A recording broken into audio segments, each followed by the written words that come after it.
We welcome you to the John A. Begoli Memorial Gymnasium on the campus of Gardiner High School for boys basketball. Doubleheader tonight as Monmouth is in to take on your Gardiner Tigers. Hello, buddy. I'm Rob Munsing. I'm joined here by Dick Layton. Gary Verheer won't be here with us tonight as he's on assignment elsewhere tonight. Jason Moody is running our camera here for the JV game, and we're glad that you could join us here as Monmouth in to take on the Tigers.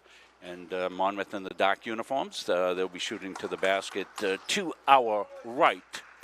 And to the left will be the Gardiner Tigers in the white uniforms. So we're bringing you this JV game with limited production here, as we'll be on for both of the games here tonight.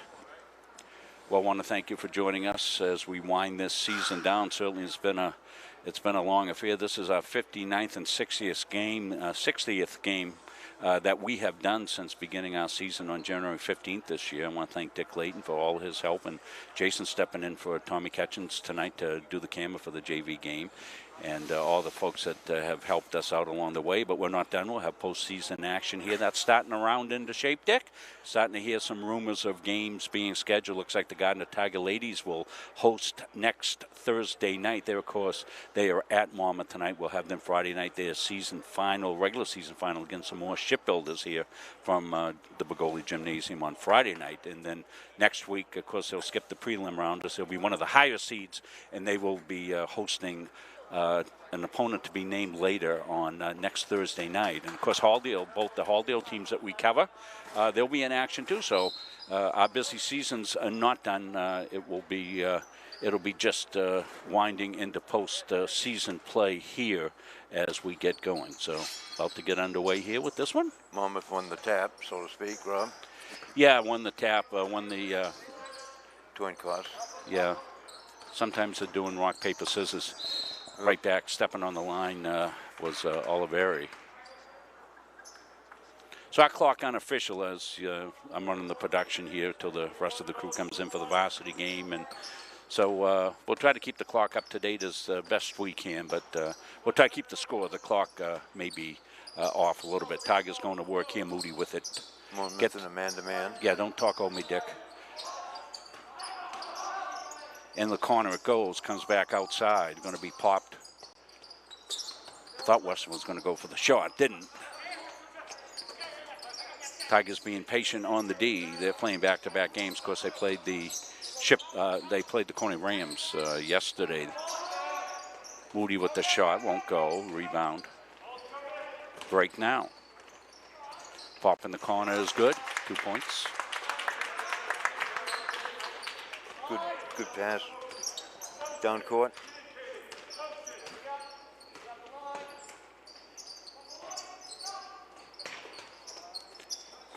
Moody's got it now, going to hold. Elliott with a pop outside, won't go. Rebound, second chance for the Tigers. Comes back to Elliott, gets it right side. Here comes the entry pass inside. It comes to Kristen. Zach had a good game yesterday against Coney. Was our Capsa Pizza play of the game. Kick back outside for the pop outside. Weston, no. Rebound, put back two. So good persistence there. Dick staying with it on the offensive board for the Tigers. Nice rebound by Kristen. As we said, we were impressed with him yesterday, Dick. He had a really good game, and for that he got the pizza award. I noticed they had 3 men on him, Rob. Well, he was inside in the paint. Yeah. Como got it back outside. Mustangs in the dark shirts, if you're just joining us. It comes in for the entry. Spin around move by Harding, didn't go. Moody with it, in the corner it goes. They'll swing it over to Elliott. He's going to hold it right there. Dylan Elliott, and something happened. Any idea what's going on here? Something to do with the clock, I think. Clock off? Yeah, see, they moved it. Well, they got it. The clock's at 2 minutes, and we know that's not right. You 5:50. folks at home aren't seeing it because we're getting that. What are they gonna do, Dick? I know what it was when it stopped, Rob. It was 5:54. Well, that will make us reset our clock. Our clock's not close to right, so don't go by that.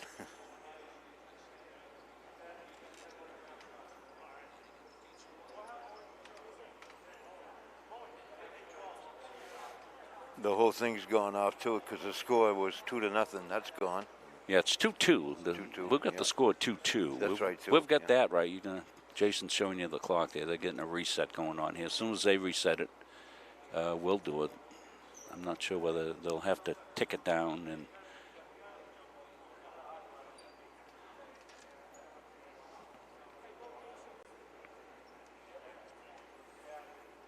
So if you're just joining us, we're paused here while we get a clock reset. They're going to set it at 5:56.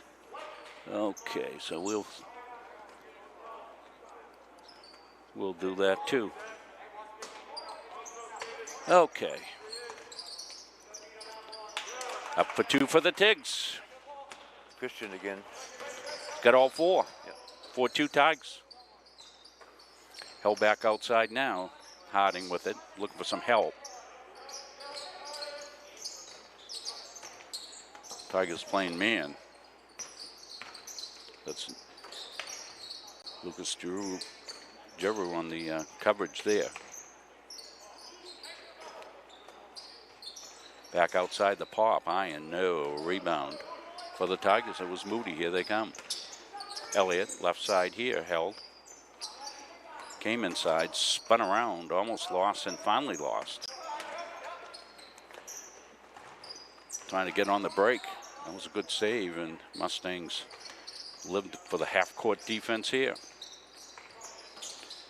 McKinney got it inside. Cut off inside was Owen. Now they'll put it up. It's going to get deflected back upside to Como. He's got it back out, and a travel call.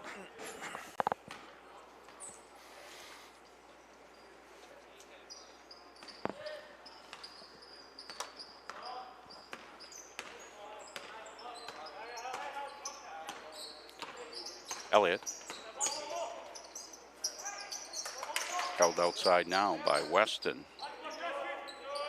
Kristen holding.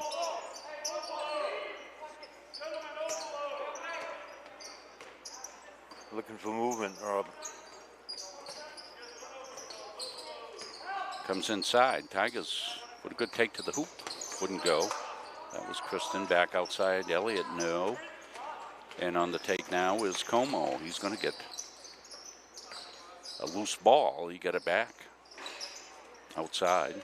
Tigers doing a good job on the board so far, Dick. Yeah. No, we got it back. Comes Elliott. Left side. Kick back outside. Quickly in the corner.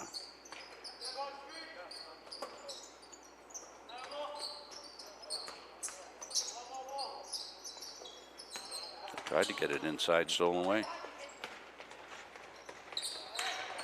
And thrown away. Whoa, here we go.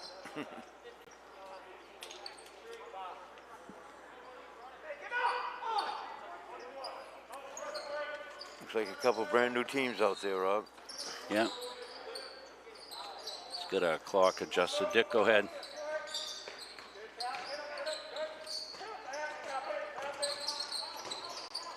.332.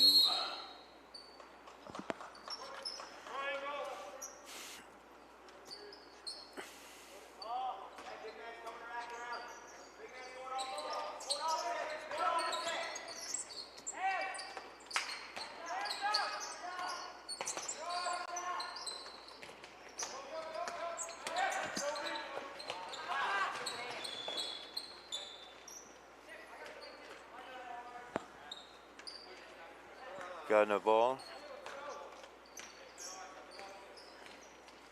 As soon as we get Evan Grady set, we'll get our scoreboard squared away a little bit. Good, pick it up, Dick. Drive in on recovery. Good for 2. Tie game 4-4.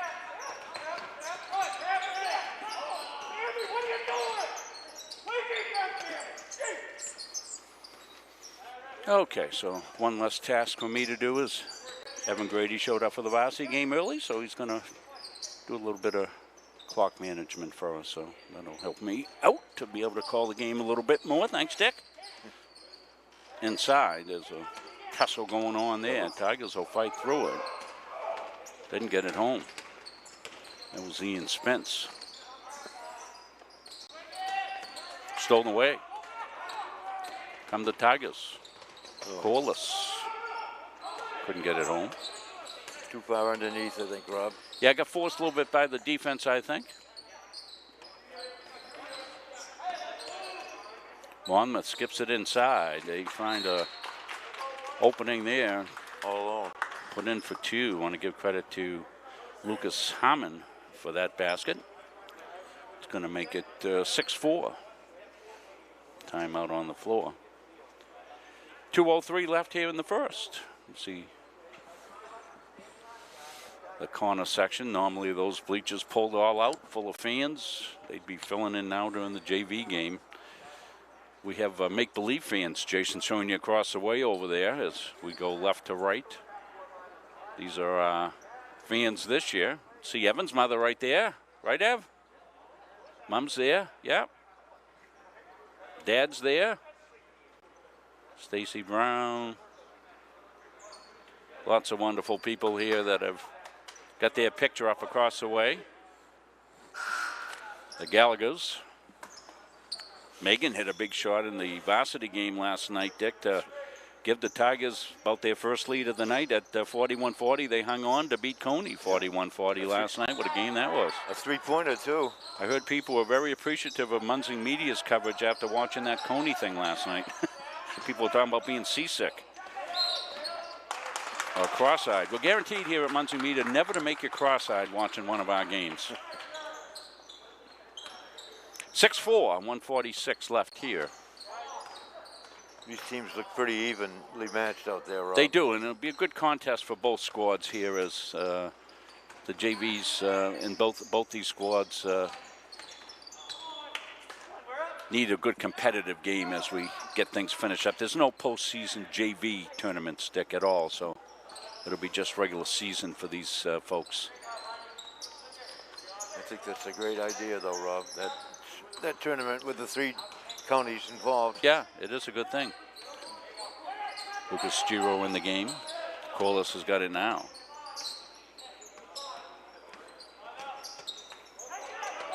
Elliott had to come over and get it. Did a good job. On the take, Spence back outside. Tigers trying to make a little room. That was Dingwell. Corliss goes through and tripped up. Might have been. Well, you might get tripped over somebody's feet, and that's not a foul. If somebody trips over your feet, it's not a foul. It's you got a right to have your feet. Little bump in there, they let it go. Tigers on the take in the corner. Corliss cut off, gets it back outside. Good job by him. Dingwell goes in. Glass and home. Nice play by Dingwell. Ties it up at 6-6. So as you said, Dick, two even teams here. Oop. Nice hustle, but not able to be saved there as that one got away. Lucas Hammond of the Mustangs with the good hustle play. 22 seconds left here in the first. Play for one, probably, Rob. Yeah, take the first good shot they probably get here. They'll see how they run the clock down. Coach Charlie Lawrence barking instructions. Corliss is going to go. He's going to pop it. That was a good take. Out of bounds. And let's see, white ball. So 9.3 seconds left. Plenty of time. They'll get into Corliss. He'll spin it back outside. Time to set something up. Behind his back he goes. Kick to the corner to Elliott. He's in it from there. That one won't go, and that's going to do it at the quarter. So we played one. You see the score.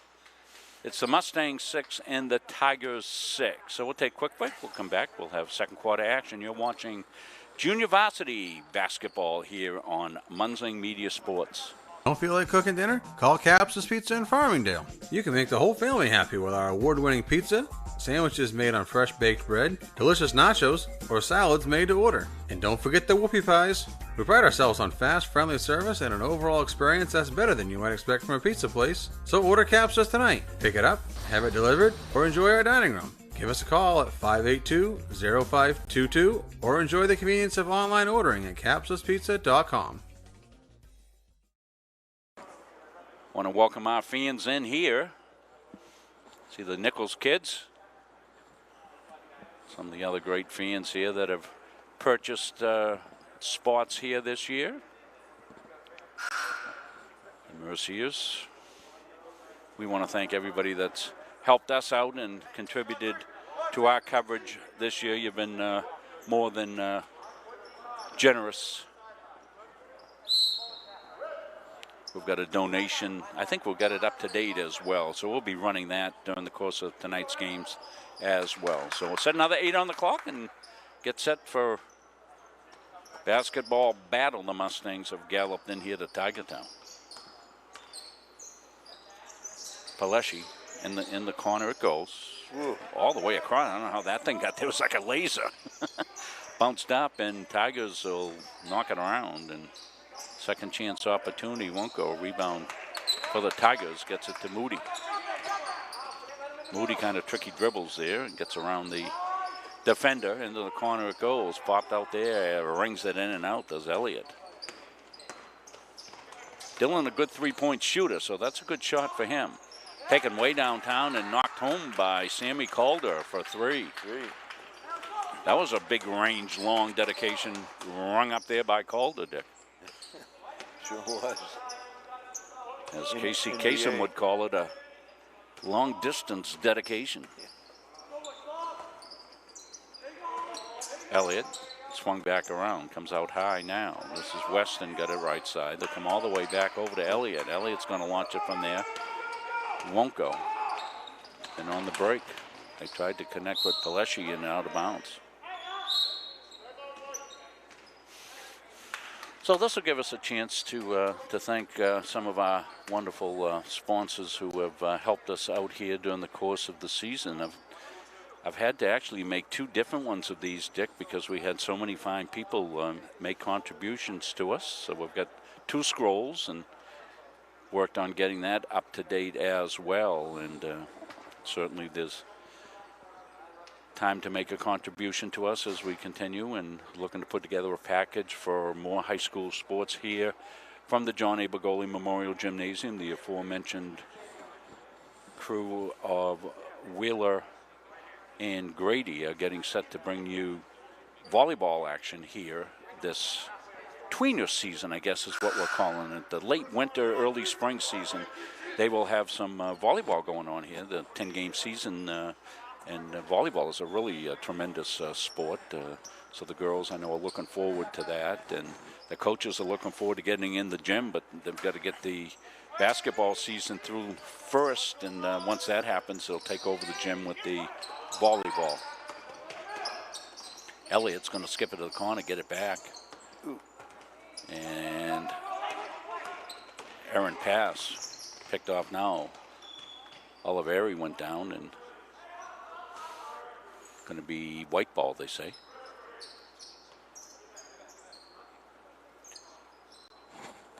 So as we said, if you'd like to make a contribution, you can do it online on our website, munsonmediasports.com. But also, I got a note from somebody that said, "Rob, I don't do online stuff. Is there another way for me to do that?" So I put my home address up there, as you see, so we can do it that way as well. So that was a good idea. If you have any good ideas for me or any of us, send them along. Send all criticisms to Jason Moody.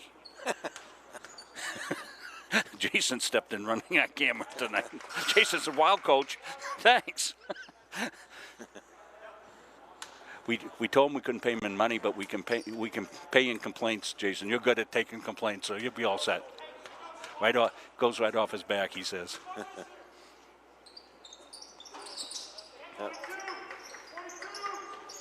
Both shots made. Yeah, I got a 1-point game. That's a good one. Coming here from Gardiner down, out of bounds. We think the varsity game will be a good matchup as well. Talk more about that as we get to that. Remember, you don't have to go anywhere between games. We'll just keep this one feed up. That's something we started, Evan? After the first couple of games, we started going with just the one feed. And it's made a big difference in people trying to figure out where the heck the next game is going to be. So just going to be right here. So if you're a Monmouth fan watching and you want to watch a varsity game after this game, you don't go anywhere. Just stay right on. It'll be if you're watching on Facebook or Boxcast or MunseyMediaSports.com or YouTube. We're everywhere. As I like to say, we are on social media. We're everywhere that Dick Layton isn't. Thanks, Rob. Isn't that right, Dick? Yeah. Good take. A swoop-a-rama move for two. That was a good move. As Moody swept in.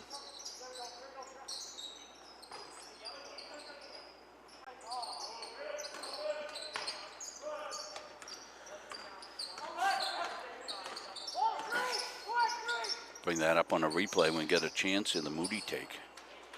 Good for two. Tigers up by 3. Biggest lead of the game. Not going to stay 3 for long, as that was a good, strong take that time.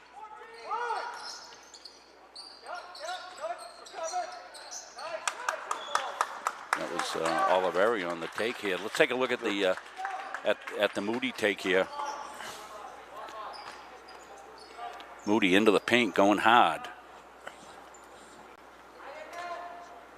And good finish. Notice Monmouth's going into a little press out there, Rob. Well, trying to change things up a little bit. It's a 1-point game, and it's been that way pretty much since the start of it. If you're just joining us, it's been back and forth the whole game. Monmouth in the dark uniforms. We know people probably just getting out of work, maybe just joining us here on the feed.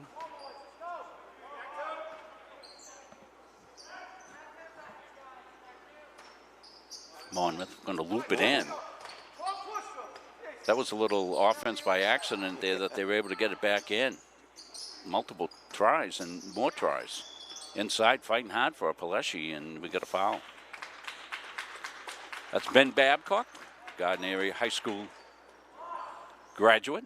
Played on the basketball team here for Coach Cassidy. Ben now doing some officiating. Hard finish inside by Owen Harding. Has an uncle that's very good at it.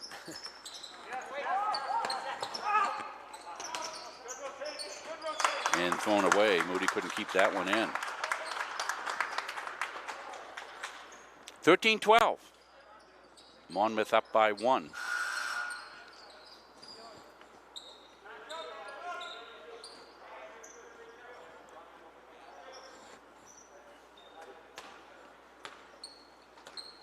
Monmouth in no hurry as they come up over the timeline. In the half-court set. Swung back around here. Paleshi tried to feed it inside.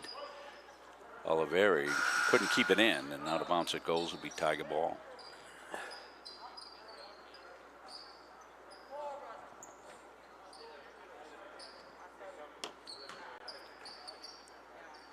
Both coaches playing a lot of kids, Dick, and action for all their squad. So Yeah, makes a lot of sense. Back-to-back game, as we said, for the Tigers. So comes a little trapping defense. Tigers break it down. Moody got a pop outside all net. Banged home. So Colby's come to life here in the second, giving the Tigers a 1-point lead. On the cut inside, Como, and jump ball, I guess. get a held ball for possession now for the Tigers. See the half two-man press out there. Yeah, they want to trap in the half court. Tigers almost dribbled right into it, and then they have, and they'll turn it over. I think the press is a good defensive ploy, Rob. Boy, sometimes it'll work great. Sometimes you don't know. Back outside. He up, no. That was a long shot. Second chance opportunity up and in for Owen. Alex Owen.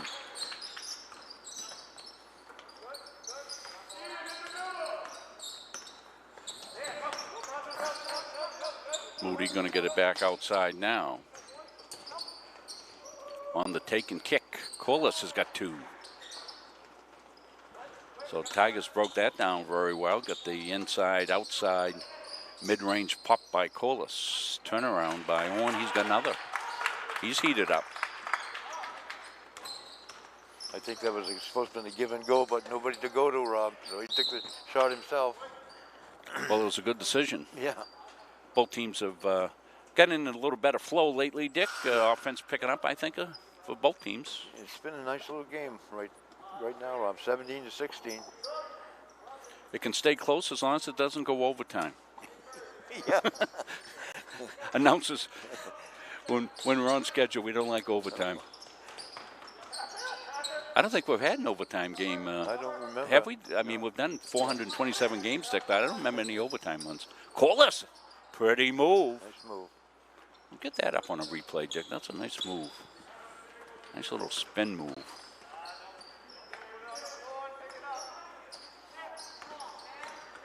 Steal. Tigers on the take again. That one's a little strong. Won't go.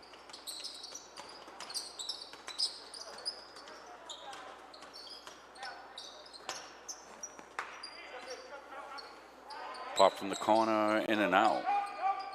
Rebound, Oliveri, here he comes. Clear the track, gets it right side now. That was in the hands of Harmon, knocked away. Comes out high. And Corliss with a steal. Good, that one's loose. Track down, and not a lot of fouls in this one, Dick. No. I don't think. What's on the board? You're closer to the scoreboard than I. 1-1. 2 fouls in the hole. That'll make for a quick game. Smith with it. Cameron Smith in the game. Got it outside. Tries to loop it inside. Deflected. Came back outside. The pop inside by Harding won't go. Rebounds loose. Saved. Nice save. And Tigers come up with it. Corliss has got it. 1-on-2. Goes back. Picks it up. Dingwell back to Corliss. Corliss holds. On the take, gonna stop, gonna pop it up, won't go. Tigers back to prevent the fast break. We'll take a look at that Corliss play, Dick. That was one of the drives that he had here. Much a good take in the floater. Beautifully done and finished. Just under a minute left. Tigers clinging to that 1-point lead, but that's, if you're just joining us, folks, this has been the game. Back and forth, it's gone. Neither team getting much of a lead on the other. Couple of points either way for both teams. Tigers might have had a 3-point lead as their biggest lead. Monmouth about the same. Corliss took it in, got fouled.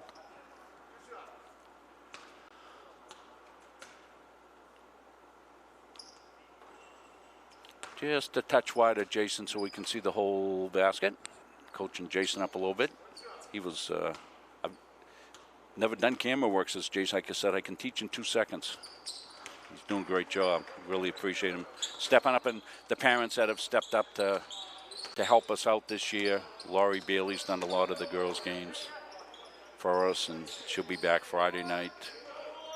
Jason today. Tom Catchings. That was a good a rebound by Lucas Harmon for 2.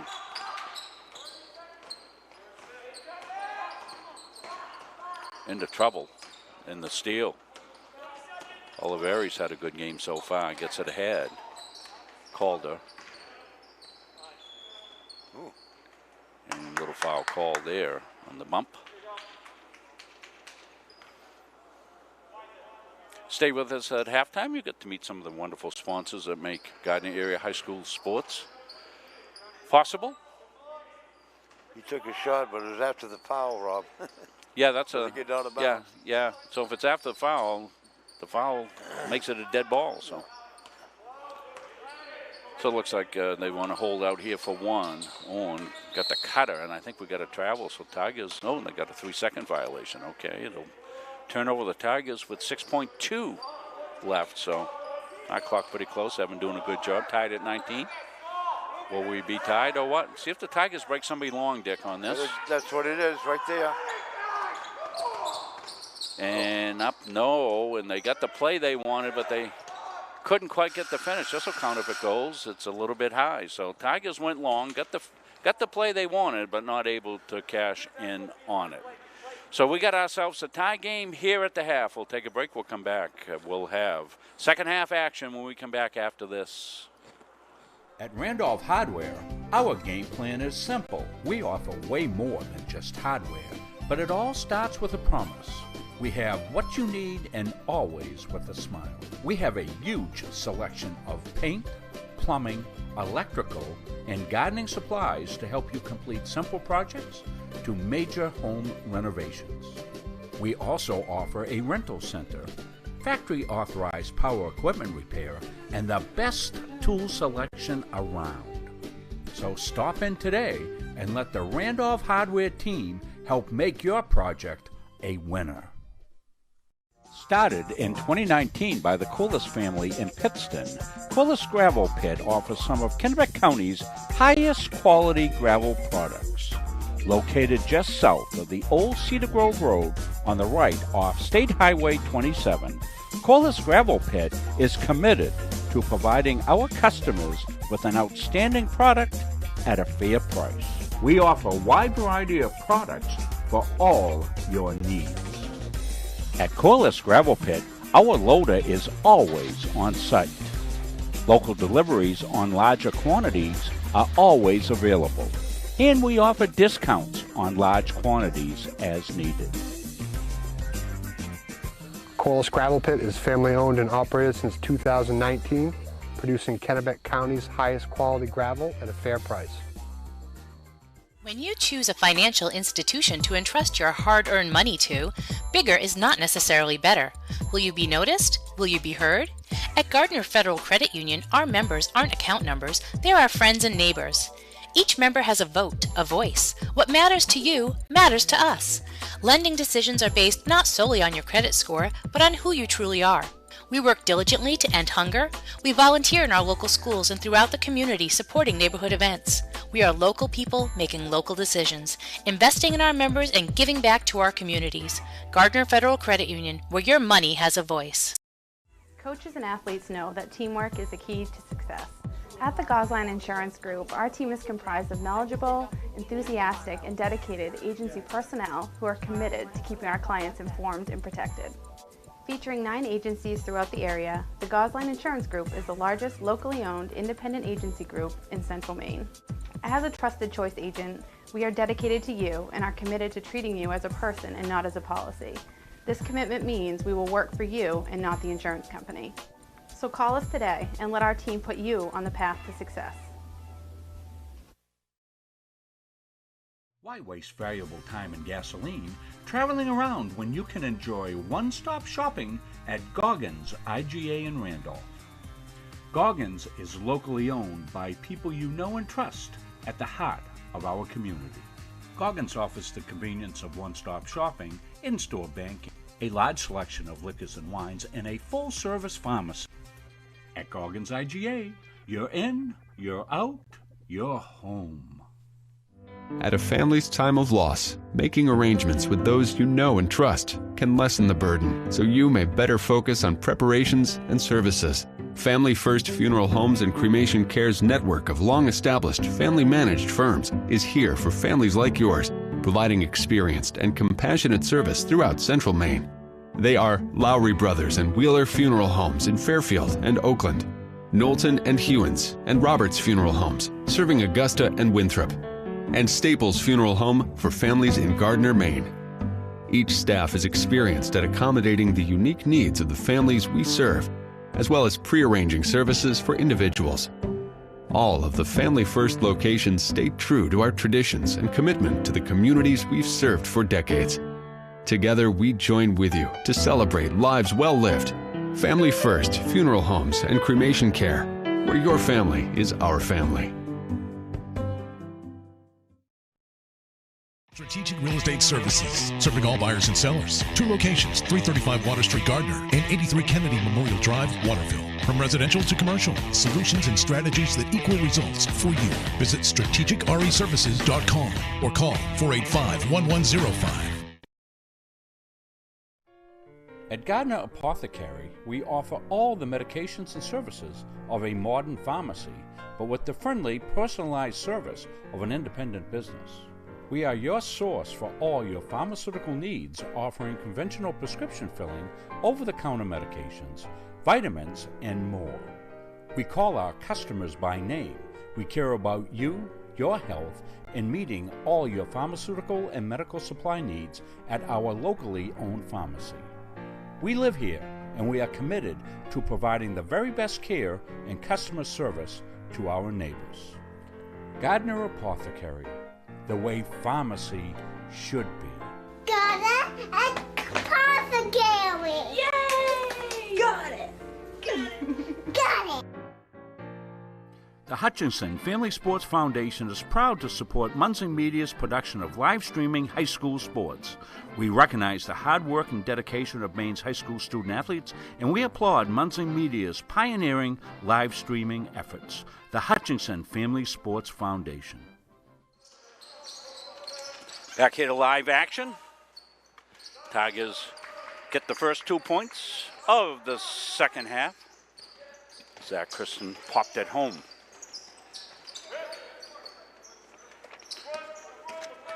Tigers, they look ahead. Good take, just rolled out for Moody. Ooh, little travel there. Ben Babcock got it.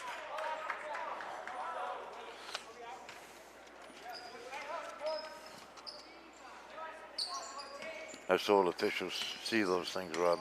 Yeah, particularly it was right in front of them. Yeah.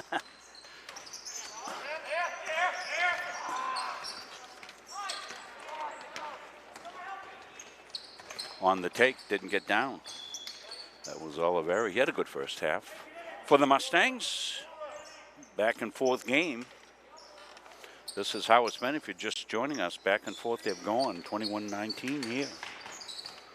No more than 2 or 3 points separating the both teams, Rob. Both teams playing a good, strong game, clean game. Not even close to sniffing anything in the first. As far as foul shots. Oh, off the foot it went. As Kristen looked like he was going to get a chance to take it, and went off Zach's foot out of bounds.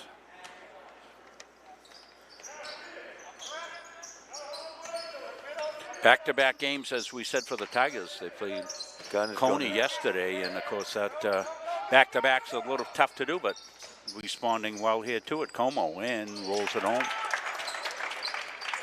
Ties it at 21. Both teams in the press now, Bob. Yep. Tigers look to break it. They do. Giro did a good job when he got the ball of breaking the press and went right through the legs, right through the wickets. Kristen. Oliveri back outside it went. That was McKinney with it. Got it back outside for the pop, halfway down and out. Owen Harding had a good look at one. Moody comes, stops, glass, no, rolls out. Oliveri down the right side, pulls it out. They got underneath, all alone, was on for 2. Weston dribbles out of trouble. All the way in, draws the foul, he'll shoot 2. 23-21, 2-point lead.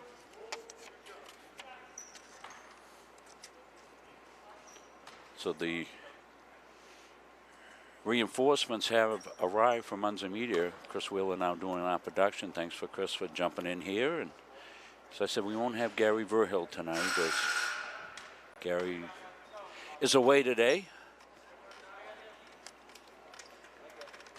He'll be back Friday night for the next game here from Gardiner, which is the girls' game against Morse. Of course, the Tigers will play on the road tonight. The Lady Tigers, back-to-back games for them. They'll continue to keep their win streak alive. All alone is on. He's going to be put up. Somebody got missed an assignment. Yeah.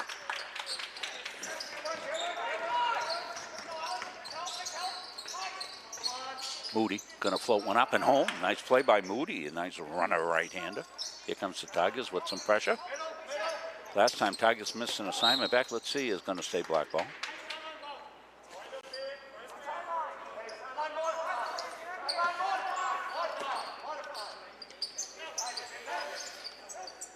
Oh. Oliveri snuck alone for 2. Tigers want a timeout to probably go over defensive assignments. They've missed a couple of guys back deep for easy put-ins for the Mustangs, and Coach Charlie Lawrence wants to take a look at those assignments here. So we'll take a look at that Gardiner huddle. 27-23 now, a 4-point lead. We want to thank all of these fine folks for their donations. And I think that's the furthest lead, Rob. Yep, the we're game. still accepting donations from folks either on our website. There's a donate button on MunsingMediaSports.com, or you can send it along. And 23 Pope Street Garden. We thank everybody that's made a contribution. About 70 plus people have contributed to our cause this year, trying to bring as many varsity, JV. I know the junior high here are doing their own games, but we've been doing middle school games over at Halldale. And I said earlier today, I think we're at game 60 when we do the varsity game here tonight, since January 15th. So that's a lot of games. And we're looking to get the volleyball season underway here after we finish postseason basketball. We'll be here for all the postseason action from both the Bagoli Memorial Gymnasium and the Penny Gymnasium up at Halldale. We'll have all the postseason action by our teams. Elliott outside, looking for a little help. Looped inside and stepped over on the D, and that long pass going to get intercepted by the Tigers. Weston with it. Oh. Back and forth we go. Where it stops, nobody knows. Elliott's got it now. Elliott goes in off the glass and home. Nice finish by Elliott. Good strong finish by the freshman, Dylan Elliott. 2-point game, 27-25. Stay with us for the varsity game. Yours truly will be here for the play-by-play. Dick will join me as he'll keep score and do color commentary here for the varsity game tonight.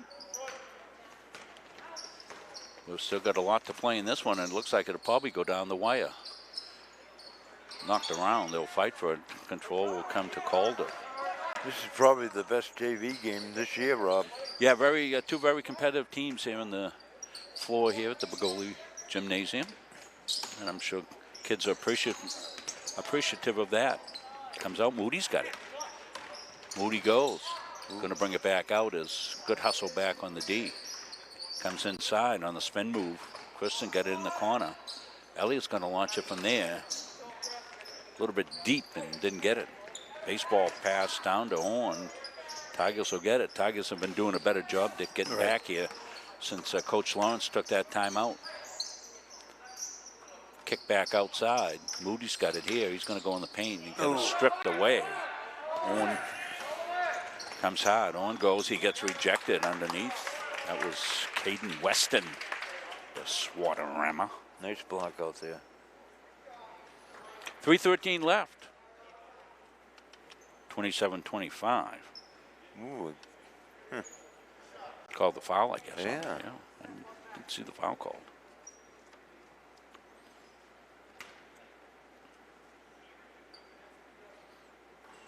Rings out. Ian Spence coming in for the Tigers. Cody Dingwell. Other players in there for the Tigers right now. Weston's in there.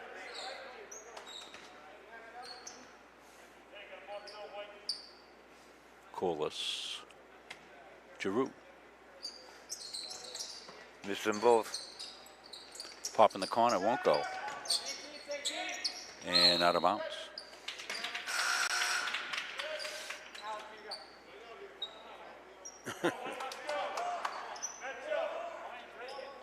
.307 left, 27-25.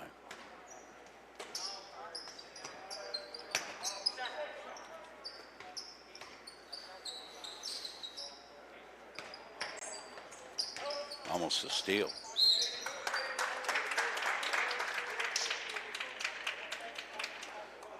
See what the foul's on. 1-4, Weston.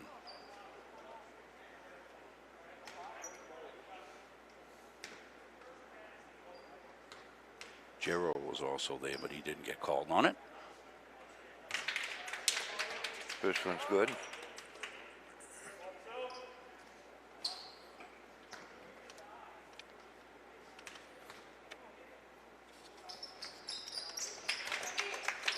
Four-point lead here for the Mustangs. Little pressure. Tigers look to break it. They do. Good break. Corliss with it. Good break by the Tigers. Weston. Corliss going to hunt it down. Dribbles behind his back again. Now he looks back outside.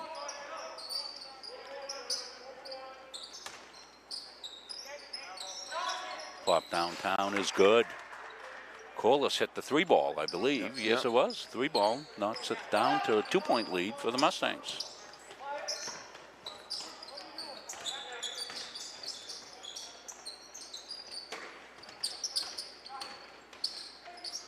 On the cut, didn't get it.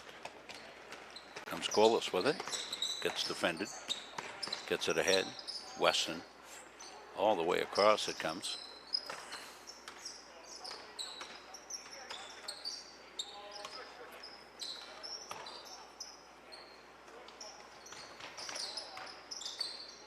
Post move knocked away from Spence, out of bounds.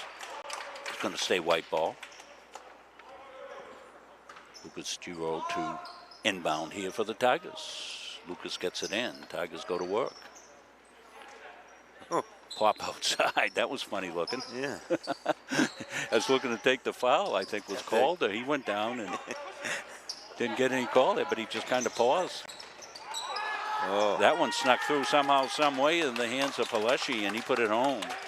Right between the defender's legs, Rob. Yeah. Quite a croquet move. 3 defenders there, and somehow the Tigers got it back.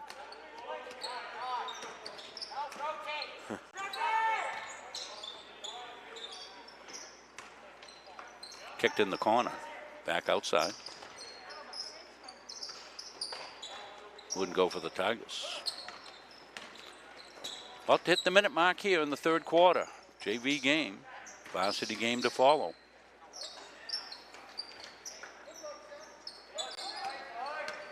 Plenty of good seats available here at John A. Bagoli Memorial Gymnasium. We wish we could have you come in and see one next year. This time we'll be packing this place again. We'll be back to normal times, we hope. That was a good block underneath. Nice Getting block. a piece of that one was Seth McKinney, the 5'11 junior.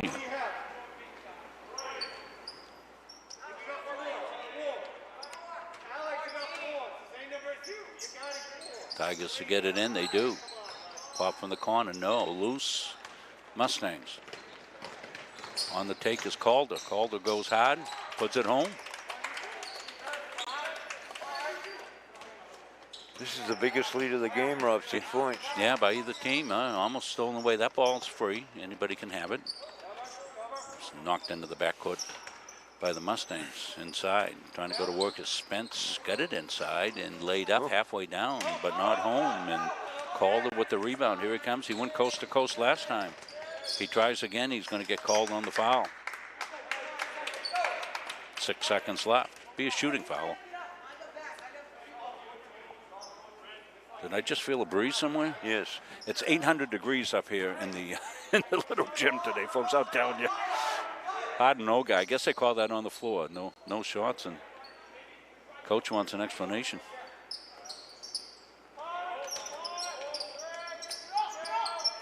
Tough one. Tigers get a piece. Count it if it goes, and it does at the buzzer. Count it. Yeah. So that one dropped home at the buzzer.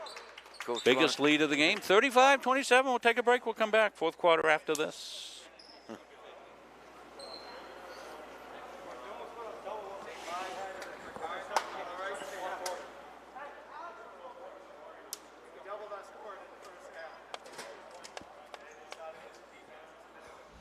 When I'm on the road speaking, I'm able to have sidebar conversations with everybody that wants to come talk to me. And I hear about their family and loved ones that are going through maybe cancer, maybe a critical illness, maybe something, being disabled from a job and not having the coverage that they need because their health care just didn't cover it.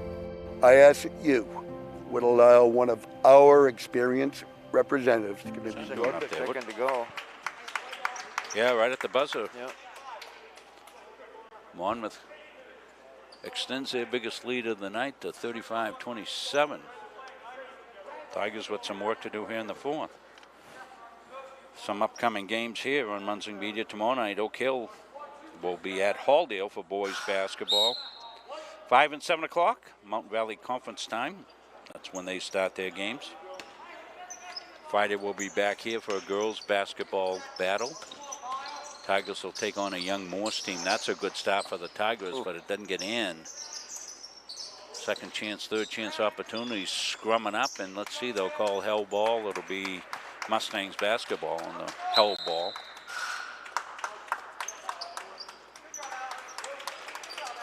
Isaac Oliveri in the game.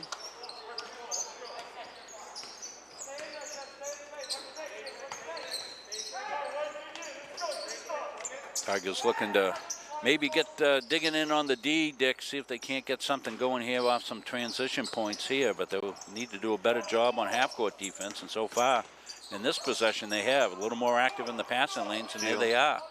They come up with it.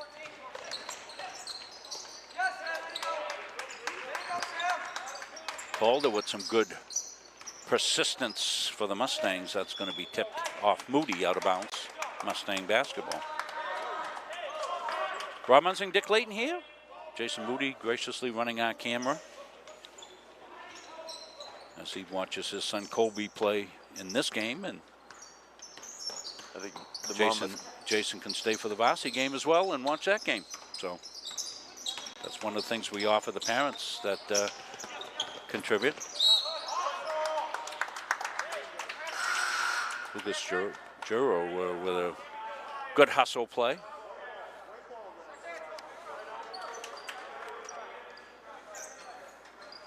Giro always gives you good effort out there, Dick. He's a good, scrappy player. Yeah. Little give and go. Up and went.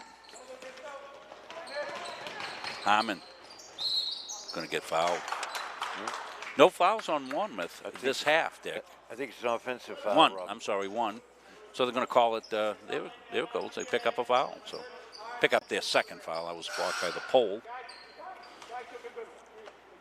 It's pretty good at this point in the game, Rob. Only 5 fouls. Yes. Both teams. Caden Weston will step out, call us back in for the Tigers. He's got it here.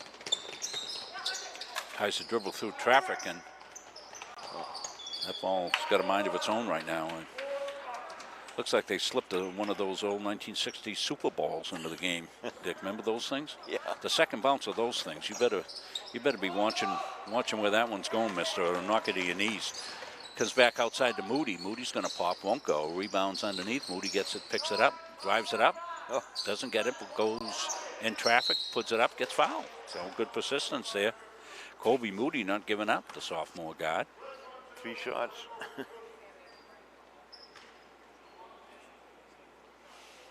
So about a 20-minute between games. By the time they got to do a little housekeeping, disinfecting and things of that sort. And then they start the 15-minute warm-up period. So we found it's about 15 to 20 minutes. So go get a sandwich or something like that, and come back and join us. We'll have the varsity game for you.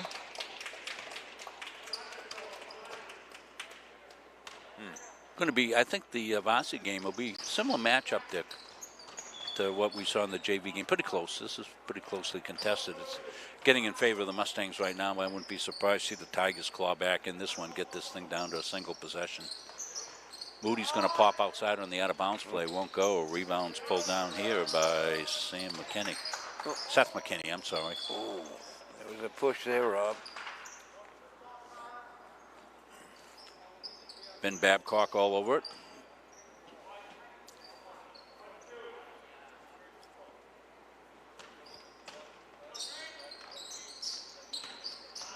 Good inbounds play, but ripped away by Harmon, Lucas Harmon. They're going to get it ahead down. Back outside for the pop there. Won't go. Rebound underneath is Oliveri, and he gets fouled.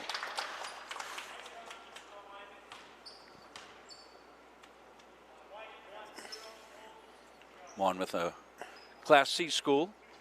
Of course, in the regional play this year, we've had a lot of these crossovers, made for some good games.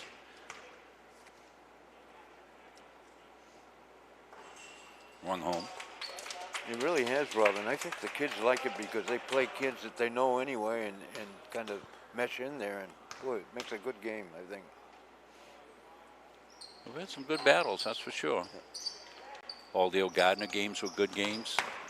Tiger boys won both those.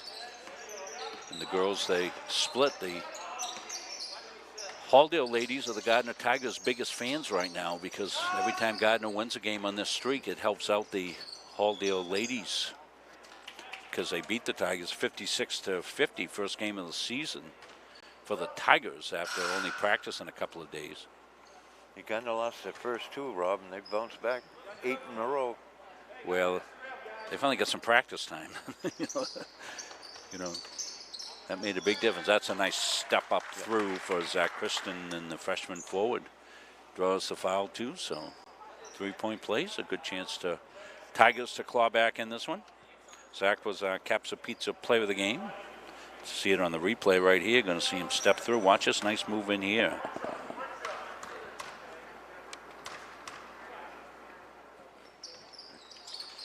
Back for the foul shot. Oh. And a put up and down.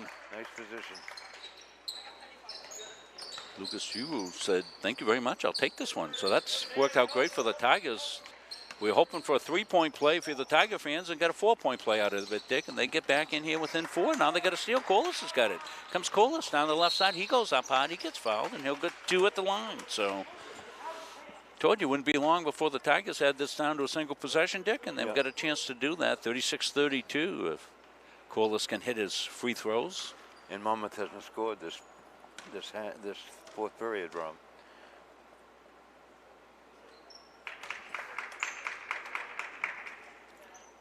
Corliss got the first, so got a second one here.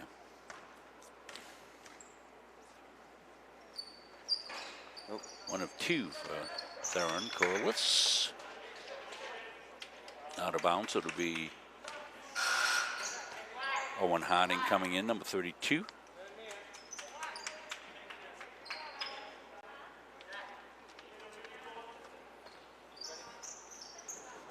Tigers extend the pressure. See what the Mustangs do. Stolen away. Moody's got it. Kobe to Corliss. Corliss has got a lane. He's got a pop. He's got it home. Nice little pop there. Transition points after the turnover. Tigers within a point. On the take. Rebound Tigers. Here they come. Try to get it ahead to Moody. Giro, and it was out of bounds, tipped away. They were down 8 points when the quarter started. Now they cut it to 1, Rob. 7-0 run. See how fast they did that math, Dick? It's hard to believe. I'm ready to do my income taxes, I guess. Inside it comes the Tigers. They're going to get a foul there. Good inbounds play. And going to the free throw line to shoot a pair, Zach Kristen.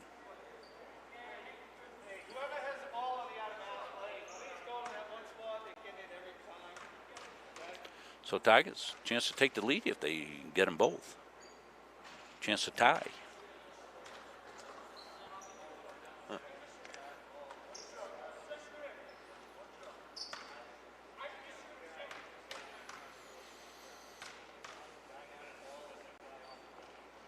Nope. Calder on the take, dishes over to McKinney. And lid stays on. Elliott trying to get out of trouble. We're going to get a tie-up. It's going to favor the Mustangs.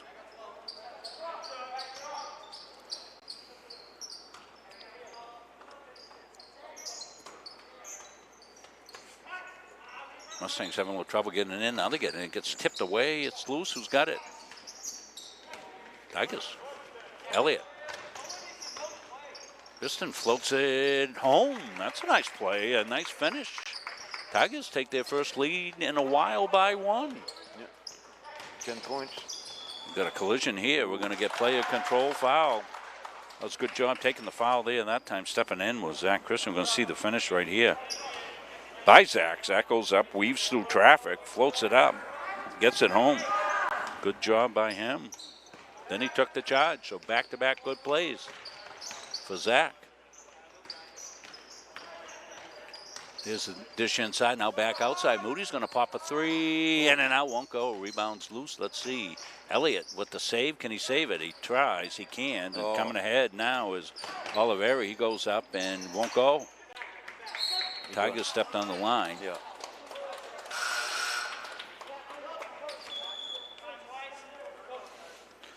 Tigers with a 1-point lead, 4:02 halfway through this fourth. And after the Mustangs took that 8-point lead, they had a chance to add to it, but they have gone cold here, Dick, and you can see the clock, 4:02 left. When the quarter started, Rob, I think the Monmouth coach was hoping they'd take a little time off the clock, but they didn't. Well, Tigers went to a little pressure, got some steals, got some transition points, and were able to cash in on that, and they've clawed their way back here. Take a 1-point lead.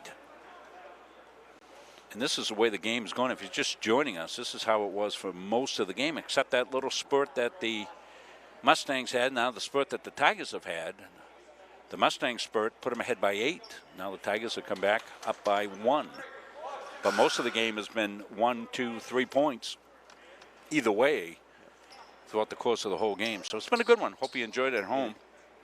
Hello to all our Monmouth fans. No Monmouth streaming their games out there as well. I know Cal Yetton was doing some work. My old former student Danny Gilmet was helping out in the fall. I'm not sure if they're doing it during the winter season as well. Most schools are doing some type of streaming. We got another bumperoonie there, and who was that? Corliss taking the charge. So good job by him. Stepped right in. That's about 3 or 4 charges I think the Tigers have taken, Dick, in the course of the game. So Coach Lawrence got to be happy with that. Going to be happy with this effort. They're playing hard. Here comes the pressure. See if they can break it down. Giroux got it. He's going to get it back to Corliss. Corliss behind his back. Nifty. A nifty one. To Moody in the corner.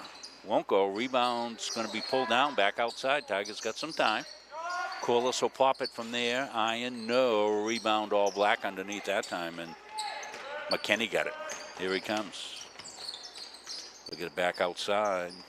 Popped, but not in by Oliveri. Mustangs' shooting woes continue. Christian's going to go. Floats it back outside. Corliss on the intermediate pop. Won't go. They'll fight for the rebound. It'll come down in the hands of Owen Harding, and he gets it ahead. But near the Tigers, Elliott. Dylan Elliott with the steal. To Moody. Moody in traffic. Doesn't matter. Glasses one home. Colby Moody gives the Tigers a 3-point lead. About to hit the 3-minute mark. Mustangs looking for the magic wand here for some points, and they get it that time on an individual effort take by Owen Harding. Right up the middle, nobody there. The sophomore. That one's looped ahead right to Coach Lawrence, and Coach Lawrence gets bumped downstairs. I know, did you get that, Jason, on camera? Yeah. Yeah. Charlie took the charge on that one. I think he was set. He had his feet set. He took the charge. Yeah, I'm going to see it right here. Watch Charlie. Yep, yeah, that's a player control foul right there. That's abusive coach. Charlie taking the charge. Good replay, Chris. Inside, they throw it away. They had an opportunity. But had a man open there. 1-point lead Tigers. Pressure will come by the Mustangs.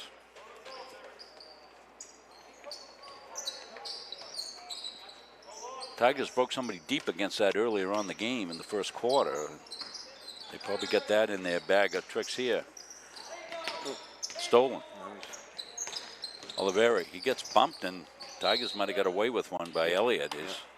Elliott kind of muscled him up there, and Dylan bumped him off the play, didn't get called. So nobody in foul trouble because individually we're not keeping that stat. Oh, that's a tough one. That one went off the rim. So Tigers come through traffic, looking at somebody's got to be open. There's 7 guys on him. Moody got it inside. Christian went up. He got banged out.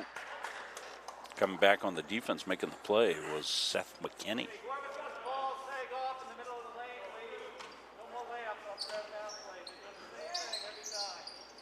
Comes outside. Corliss tries to step on it. Comes a back cut by Moody, and he got it home. That was a good look by both players, Corliss and Moody. Yep. Corliss got cut off. He knew somebody would be open, and just as he needed help, here came Moody for the help. Drained it. 41-38. 3-point lead. Elliott steps in. He got called that time. Dylan Elliott, the freshman. Good scrappy player.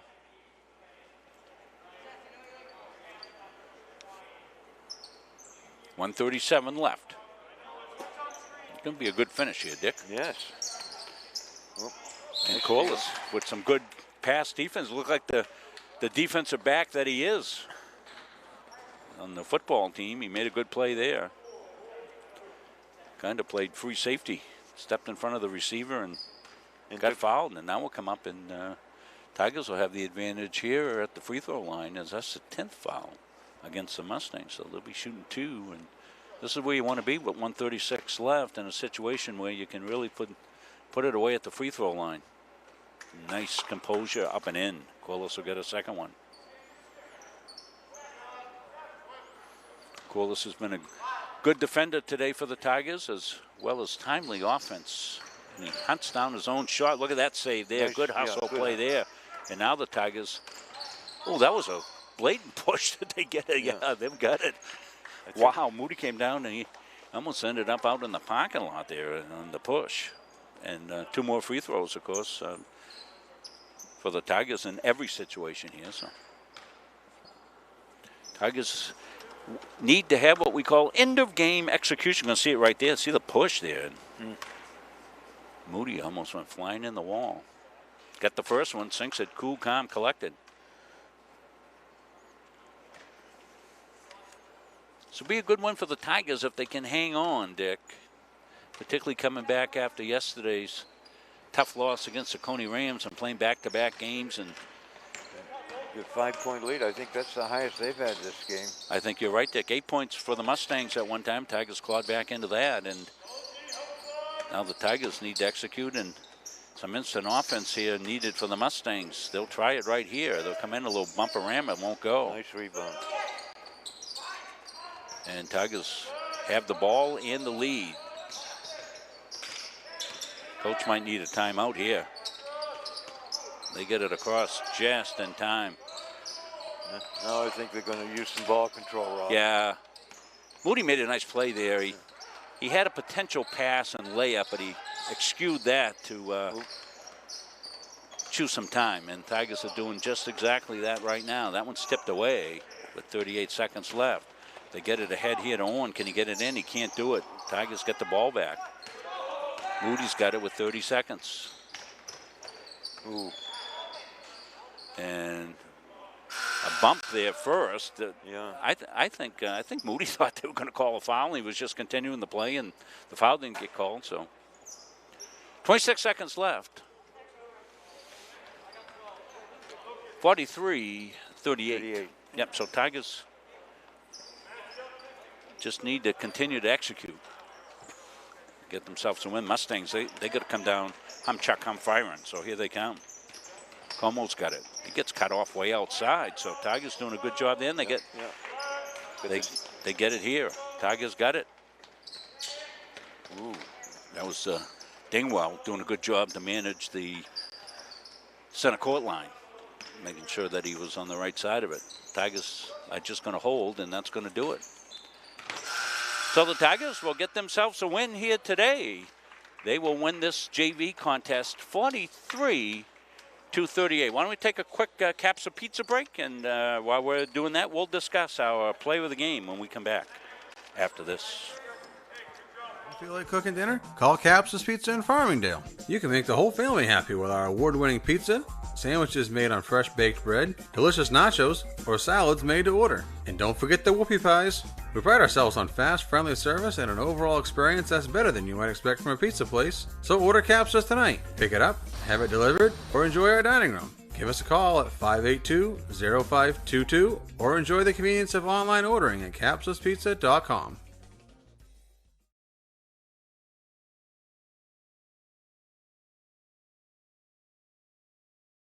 Strategic Real Estate Services, serving all buyers and sellers. 2 locations, 335 Water Street, Gardiner, and 83 Kennedy Memorial Drive, Waterville. From residential to commercial, solutions and strategies that equal results for you. Visit strategicreservices.com or call 485-1105.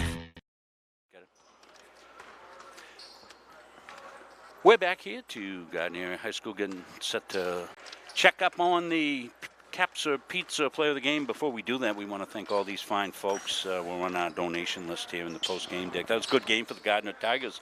Down 8, came back, took the 1-point lead, extended that out, and they got themselves the win here today at Bagoli Memorial Gymnasium. And I want to thank all the fine folks who have donated. Big, large, whatever it is, has gone towards us being able to do more games, bring more people on, and take care of all the folks. We want to thank you all for helping us out here. So we'll name our Capsa Pizza Player of the Game and say hello to Coach Morrill downstairs for the Mustangs, giving us a wave. And Theron Corliss is going to be our Player of the Game.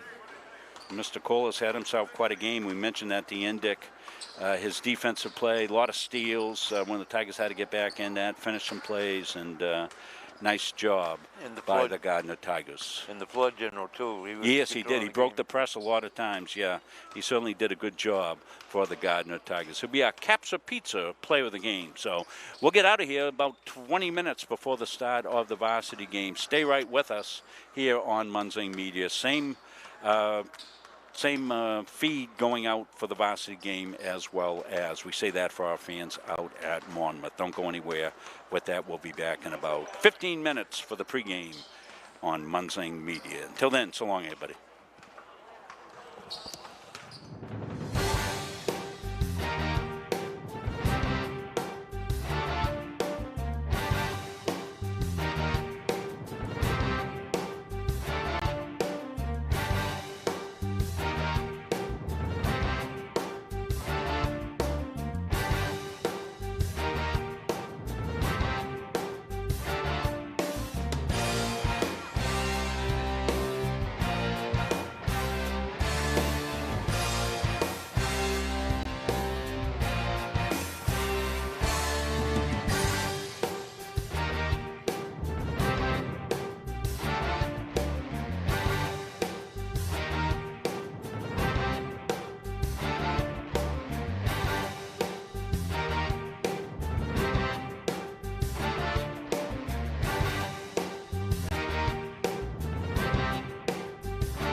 welcome you to the John A. Bagoli Memorial Gymnasium on the campus of Gardiner Area High School as Munson Media Sports brings you high school basketball boys game tonight as the Mustangs have galloped into town to take on your Gardiner Tigers. Hello, everybody. I'm Rob Munsing.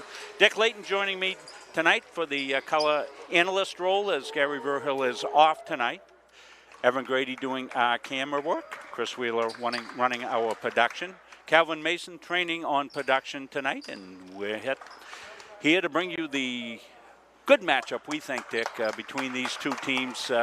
Both teams have suffered for wins during the course of the season, so we think this will be a pretty good matchup between these two teams here. Monmouth comes in at 1-5. Tigers got a couple of wins on their season here, so it should be a good battle. JV game was a good battle. Tigers came back after being down by 8 and won it down the stretch. Did a good job of that for Coach Charlie Lawrence, executed down the stretch and won that one. That's a game you saw earlier here on Munzing Media. As I said, Gary Verhill off tonight. He'll be back with us on Friday night as we finish our regular season here from the John A. Bagoli Memorial Gymnasium with a girls game as Morse will be in to take on the Tigers. Tiger girls looking to extend. They had a great win last night. Coney boys, a dominant performance here last night, about a 30-point win, Dick, for the Coney Rams. But Tiger ladies won another squeaker, so they won a 2-point game. The game that we saw here, Dick, that was a great game. 42-40, I believe, was the score of that one. And last night, very similar. What was it last night? 41-40. It was 50-48. 50-48, 2-point game. And then 41-40. So we have Dick here. Dick does the numbers. I just make things up. So good combination here between the two of us. Tigers in white. The Monmouth Mustangs in the dark road uniforms. They're coached by Wade Morrow. Wade, a terrific athlete in his time. I was already old when I was covering his games when he was playing. Catchings with it. DeRogi's going to hold, get the Catchings. Catchings going to get picked up the early foul, and as he went in and banged it home, but got called on the player control. So it's one of the things. Calvin's got to stay out of that early foul trouble, Dick. That's hampered him in some of the games, and yes, picks up within the first 12 seconds of the game, picks one up. Tigers force a turnover.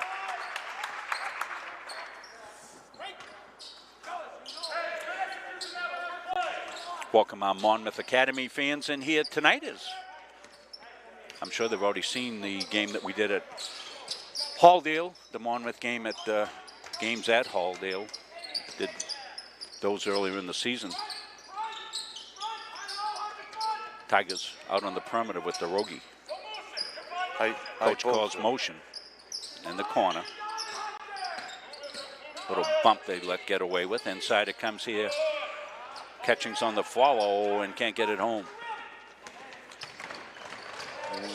Knocked away from Manny Calder. Manny was one of the players you'll see in a game last week against Winthrop. He had 21. Cam Armstrong, another strong player for the Mustangs.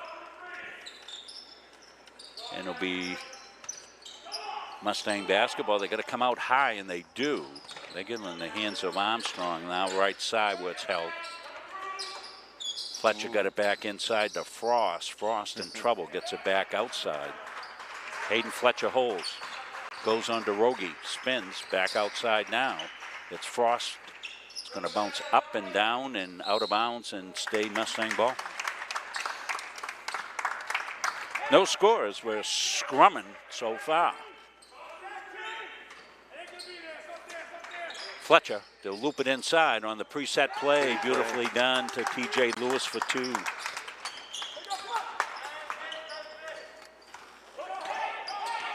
Comes to Rogie. Out high to Catchings. He's going to shoot the 3. That'll go off of. We're going to vote on it, and it'll be Tigers ball. He got Catchings out on a high post, Rob. Drogi got it high here. Catchings will come out, set the pick. Drogi won't use it. Now we'll get it in the corner where it's popped outside. Won't go. Adams with the rebound for the Tigers. Trying to get it inside. They weren't able to do it. Catchings goes. Tigers will get it to DeRogi. Got a pick out high. This is Ryan Moore setting the pick. Moore goes in the paint, but they can't get it to him. Now it comes into Moore. He's inside. Goes up hard. Won't go. And rebounds in the hands of Lewis. Frost gets bumped. Puts up the baseline pop. Halfway down and out. Catching's rebound. Tigers look to go. DeRogie. Hesitation dribble. Along the baseline. Throws it right in the hands of Lewis. TJ Lewis ahead and out of bounds. And Tiger ball. Little ragged play so far to start this one, an early 2-0 lead for the Mustangs. Comes some pressure. DeRogie will size it up and see what he's got to do to beat it. Here comes the trap, he beats it. Gets it back outside here to Catchings. Catchings. Nice entry pass inside and finish that time by Ryan Moore, but a nice inside pass by Catchings, and he's got a steal. Calvin dishes off. Put up and won't go. Rebounds inside. Catchings is in traffic. He spins out of it and home. Adams with a steal and gets fouled. So Tigers with a quick spurt. They get 4 quick points. The inside guys going to work. First it was Moore. We'll see which one we got here. This is going to be the catching spinorama inside. Goes up, over, and down for 2. 4-2. Calder comes. He's got a fadeaway. Won't go loose.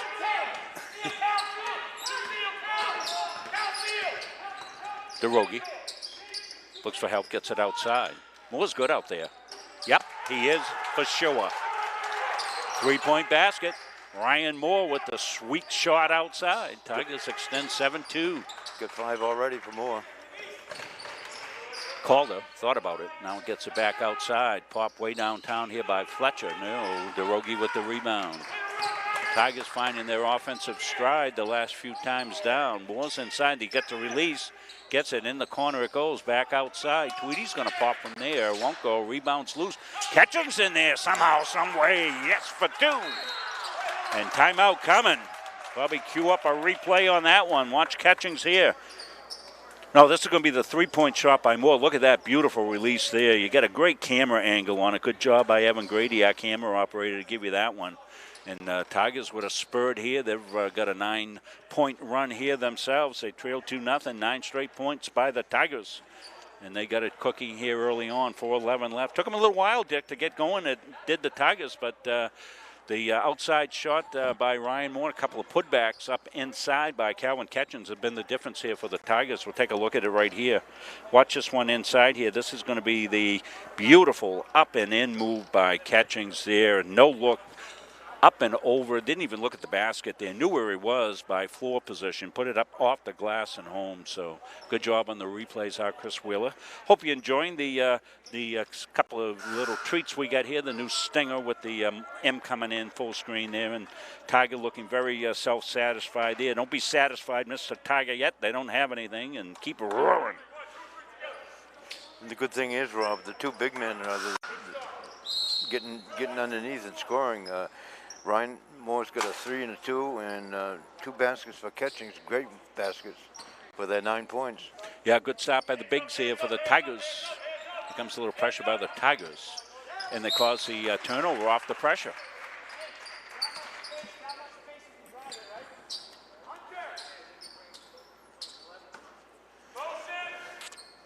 Coach calls motion. DeRogie, left side now.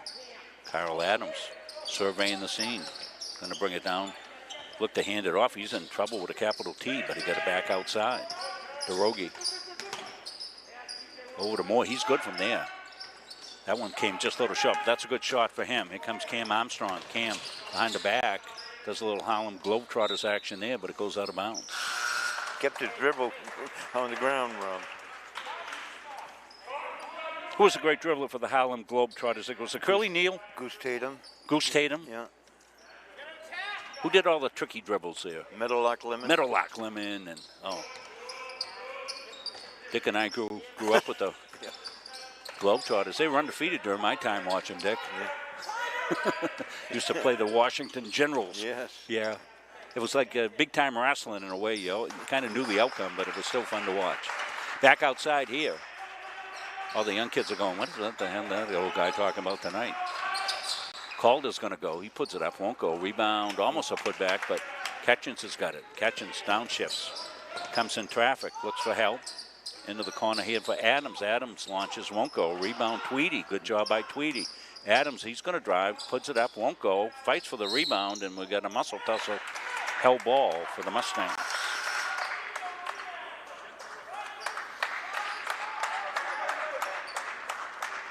.2:59 left here. First quarter action. After the early lead, the Mustangs have gone cold. See what they can cook up. Calder, he can shoot it. Going to get it back inside to Lewis, but stolen away. Cheers.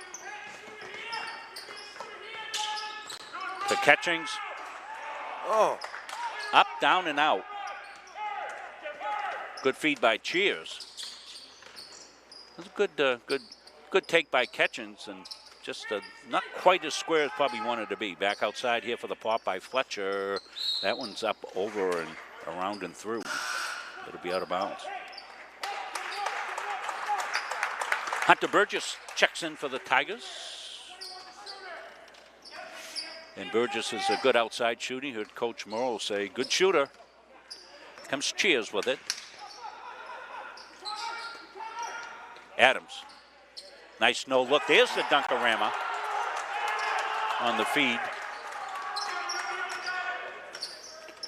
A little slight look away by Kyle Adams there that set up the uncontested dunk. Put up and down by Cam Armstrong. I'm sure we'll cue that dunk up when we get a chance to bring it to you. Cheers with it. Back outside to Burgess. Hunter going to hold. Adams. Held out high. Adams thought about going. Now he does. Now he kicks it back around. There's a back cut and another one. Well, you want to credit Kyle Adams for two good feeds there. Pretty. Ketchens had the easy part of that. Just go up and lay it in. Dunk it down. But two nice passes by Kyle Adams for those two dunks. Back outside to Armstrong. Tigers have played good defense here in the first. On the take here. Won't go. Ketchings on the rebound. Gets it to Cheers. Here comes Dion. Over to Adams. They had more inside. Didn't get it to him, but they'll get it to Ketchens for two. 10 points already. Calvin with 10. Under a minute left here in the first. Tigers out to a 15-4 lead.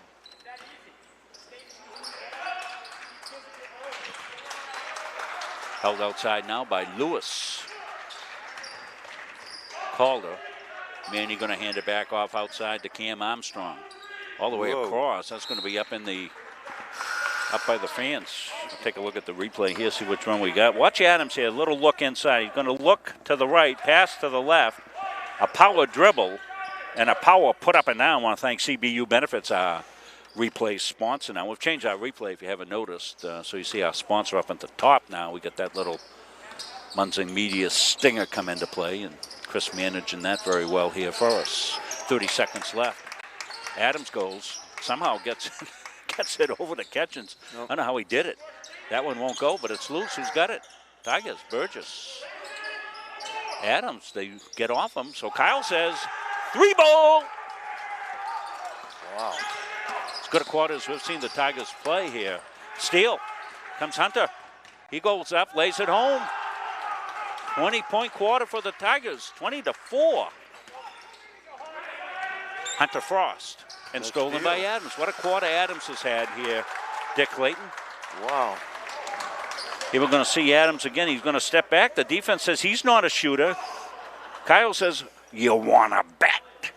Bang. Good first quarter for the Tigers. They lead it 20-4. We'll take a break. We'll come back. Second quarter here from Gardiner after these messages. When I'm on the road speaking, I'm able to have sidebar conversations with everybody that wants to come talk to me. And I hear about their family and loved ones that are going through maybe cancer, maybe a critical illness, maybe something, being disabled from a job and not having the coverage that they need because their health care just didn't cover it. I ask you, would allow one of our experienced representatives to come into your business so that we are able to educate you on the value of these very, very important products. Our friends at CBU Benefits, one of our anchor sponsors here on Muncie Media. They've been with us for the whole ride all season long. I'm trying to think of how many games we did in the fall. I think we did close to about 40 games in the fall, and we're about 60 here tonight. So we've done close to 100 games in very compact stretches here. So, and they have been one of the anchor sponsors for us, along with Procter & Gamble and Hutchinson Family Sports Foundation.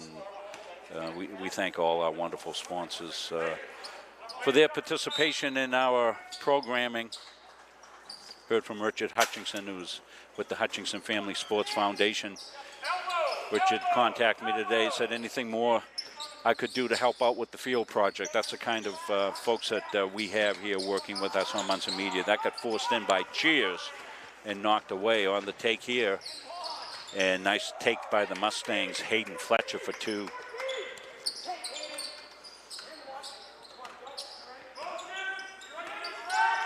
(20-6). So Tigers, Dick, they want to keep the same intensity that they had played that first quarter with 20 points. Whoa. Cheers almost lost it, but he's a good enough athlete that even when he was disaster struck, he was able to get it back. Catchings, they haven't had any answer for Calvin. That's Calvin's writing his own script here tonight. That's 12, Rob. 12 for Calvin.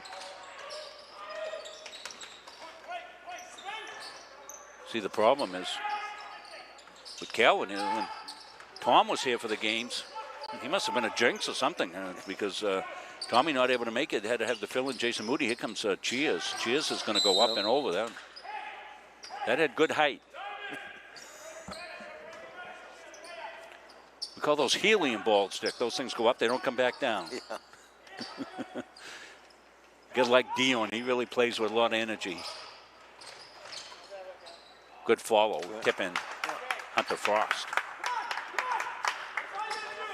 Catchings altered the original shot, but Frost there for the putback in 2. 22-8.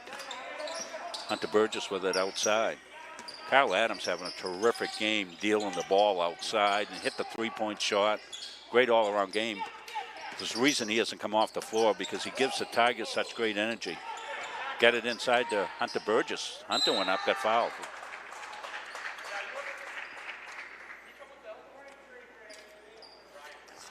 Not able to respond to any Facebook comments, unfortunately. We've been doing too much here, but if anybody was to put up the score of the girls' game, if you're watching on the RSU2 feed, I believe they have a feed doing the girls' game. Anybody puts that up, I'll pass that along. But probably, likely, if you're watching that, you're probably watching both. You can watch both games over them, both up in a different browser or a different window or something like that. And you got any tech questions, refer those to Richard Layton's tech hotline. I want to thank Dick for stepping in for Gary tonight on the take as Calder. He goes up, he got defensed underneath. It was good defensive play there by the tie. I think it was Taylor Tweedy did a great job underneath. Taylor's a really first-class defender for the Tigers. You may not get a call on that question, though, Rob. I was trouble finding it. Yeah. Have to go to Google. Yeah, don't call Dick on a cell phone. He's only got landlines. Inside it comes. Park going up with it, didn't get it home. Here comes on the take on the Willett. He's in the game now. Pop outside, long one, no. Tigers on a good checkout. Tweedy's ahead of the pack, and they get it to him. They do. He's going to pop it from outside. Drops it home. Taylor Tweedy. That was good offense by Taylor, and right to that spot there. Got himself open, got a mid-range jumper, knocked it home. That's loose. Bump outside.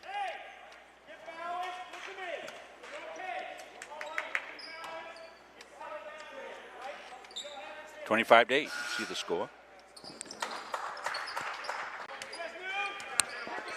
Kobe Moody in the game here for the Tigers. Colby, they're getting their money's worth out of Colby tonight. Played most of the JV game in a Tiger win, and now coming off the bench for Coach Toman. Moore with the rebound. Ryan Skide. Tweedy. Taylor surveys the scene. Little give and go. They try to get inside the Parker. Got knocked away. Cam Armstrong. Cam going to bring it out. Spin around. Back outside here for Willett. Inside it comes. They get it inside to Frost, and he got fouled. 4:56 left here before the half. Dick doing double duty here tonight as color analyst and scorekeeper. Gary Verhill will be back with us on Friday for the girls' game. We'll be tomorrow night. We'll be over at Halldale. It's been so busy that we haven't got a lot of our graphics up here because it's been fast-paced action, but you can see our next game is Thursday versus Oak Hill, the Halldale boys basketball team. Those are 5:15, 7 o'clock starts. Penny Gymnasium tomorrow night. Rob Kennedy with the call. Coach Brandon Terrell joining him on the call. Halldale High School boys crew. Held outside, now all the way across it comes. A floating take by Moody for two. That was a pretty take by Colby Moody. Very athletic play there that time. That looked like it could have been a carry, but got away with one there. Moody's got the rebound. Tigers. He played a good JV game, Ron. Tweedy's going to shoot one from downtown. Won't go. Rebounds loose, tipped away, but Mustangs in control here. Sam Calder. Back outside and bang down. Outside shot, one of the first ones in the game here was Hayden Fletcher with it. 27-11.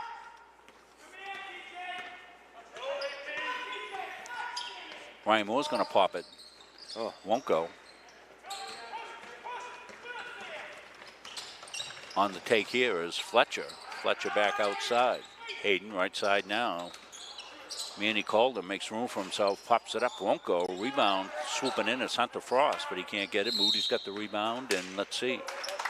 Got the timeout. Why don't we run the donations and thank our wonderful folks who have contributed here to our cause. And want to thank all. This is not completely up to date because we've been lucky enough to get some come in today that we haven't had a chance to update in our system. We'll do that before the games tomorrow night and Friday. So if you've donated before today, you should see a game there. Get a little stuttering action going on, but nonetheless, you're seeing all the fine people that have contributed to our cause, and we thank you very, very much.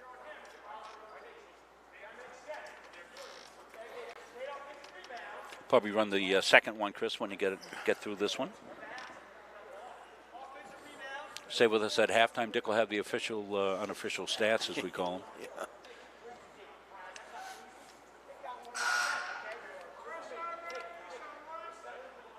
So Tigers have probably had their highest scoring first half of the year. I'm guessing, Dick, the home games we've seen. At least the highest first quarter, anyway. Yeah, 20 points in the first quarter, 17 in the second.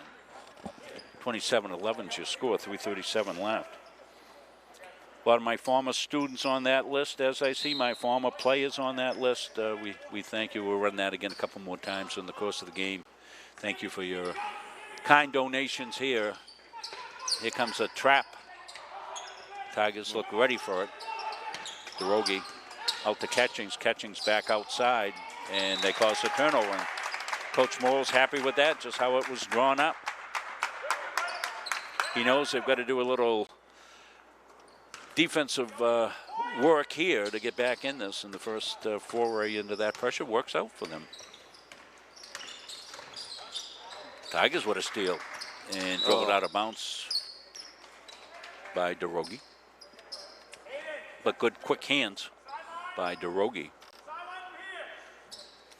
Braden, fine young man, always thanks us. Give us a wave up here as we're after the game when he walks by, and thanks us for doing the games, and just a terrific young man. And in the Coney game, Rob, he was one of the better ball players, handled the ball well. Yeah, he did. Yeah, he always gives you a good, hard, consistent effort. And we saw him do the same thing on the soccer field this year. Terrific soccer player as well. So certainly they're going to welcome him back next year for sure in all the sports and around the school. Good student athlete. Back outside, popped out there downtown. Hit from Manny Calder. We told you Manny had a big game, 21 points against Winthrop, and rung one home there. So Mustangs, I wouldn't say they're in gallop mode yet, but they're not trotting anymore. It's been a 10-point quarter so far for them. Outscored the Tigers 10-7 in this quarter. DeRogie outside. Tigers spread the floor way outside. Coming in, traffic and laying it home. Calvin Catchings. They spread the floor to open things up inside, and Catchings was able to maneuver into the paint and go up and over. Tough take, and they're going to call travel.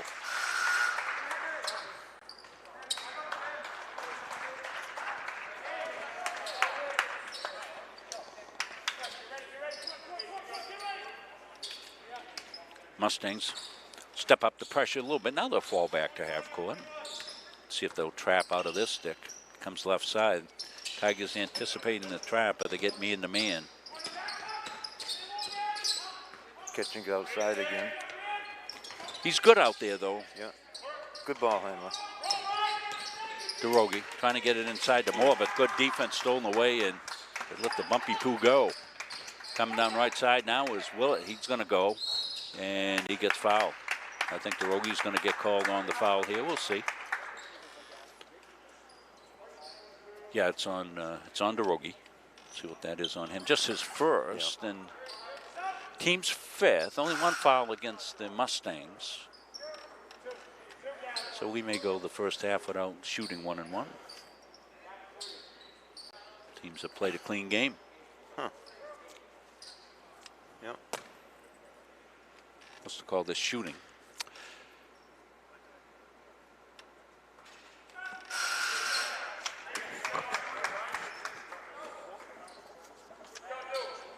Isaac Oliveira in the game. Number 14 for the Mustangs. Off the glass in it. 1 of 2. 29-15 Tigers. DeRogie, they wanted a trap. Couldn't get into it. Comes some more, and they're going to get a hold. It's too bad they called the hold because Moore had a clean take to the basket, but they called it outside before. Sometimes that's when the officials might let go there, see how the play continues. It was a grab, there's no question about it. I mean, it was a good call. Back over to DeRogie. Tigers in the half court. DeRogie, back cut. Ooh. Oh, there's a bump. That's going to be a block. I think he had the ball in the air, Rob, so hopefully, going to give him 2 shots, I think. Well, Kyle Adams is a good, heady player, and he saw the contact. There's no way he's making that shot from there. He's behind the basket, Dick. There's no way. And Kyle had the wherewithal to put the ball up so he'd get 2 shots.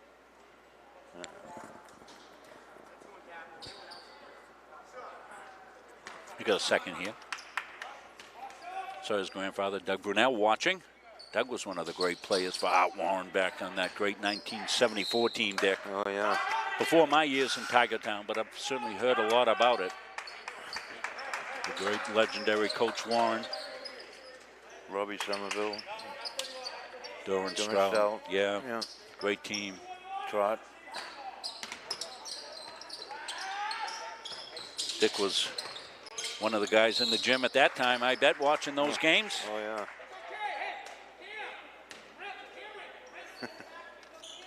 Like a 6-man out here. Coach Morrill's 15 feet on the floor. But as we said, if you watched our games from Tiger, the officials are very lenient this year. I mean, all the coaches on there's no coaching box, so it's hard to. They don't know where they are, and I guess if they're not in the way, Tweedy's going to launch one. That'll go up and down, and Moore will fight for the rebound, but it's going to come in the hands of T.L. Lewis.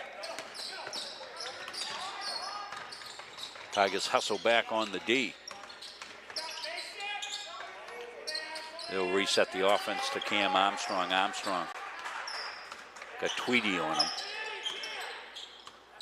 Manny Calder. They may hold for 1 with 33 seconds left. Lewis hands it off outside. Armstrong goes, pops it up, and swishes it home. Good take. Tigers will have plenty of time with 15 seconds left. That was a good take. Yeah. Good take. Time for one. I think they'd want to get it into Catchings and let him go to work here. They step over the top. They're going to have to get a shot off. They will at the buzzer, and it won't go. So 1 half of basketball in the books. At the half, the Tigers lead it 29-17. We'll take a break. Dick will tally up. We'll take a look at our sponsors and come back for the halftime show after this.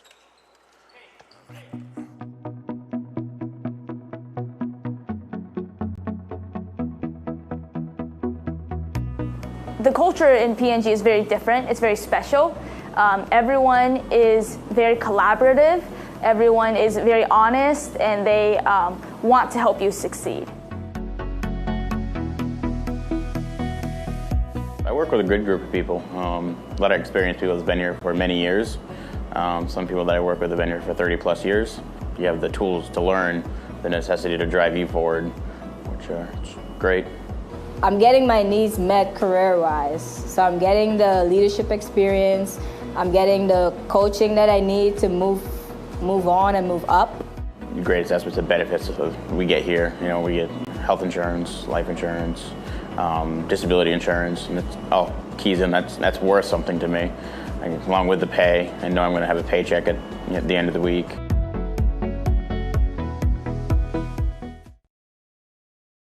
Feel like cooking dinner? Call Capsa's Pizza in Farmingdale. You can make the whole family happy with our award-winning pizza, sandwiches made on fresh baked bread, delicious nachos, or salads made to order. And don't forget the whoopie pies.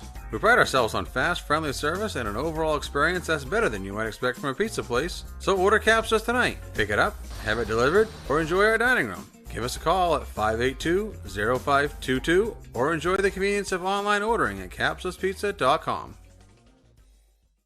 The Hutchinson Family Sports Foundation is proud to support Munson Media's production of live streaming high school sports.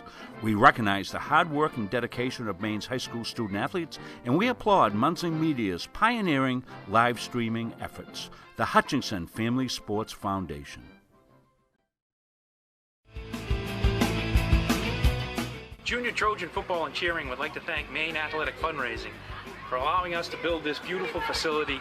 We raised $18,000 in our first year with Maine Athletic Fundraising, $28,000 last year, and we hope to top that again this year.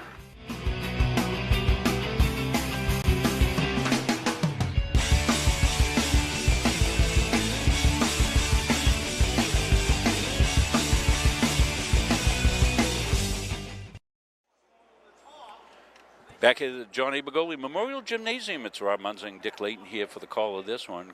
Chris Wheeler and Calvin Mason doing our production. Evan Grady on our camera here tonight from Tiger Town, and we've got a halftime girls score.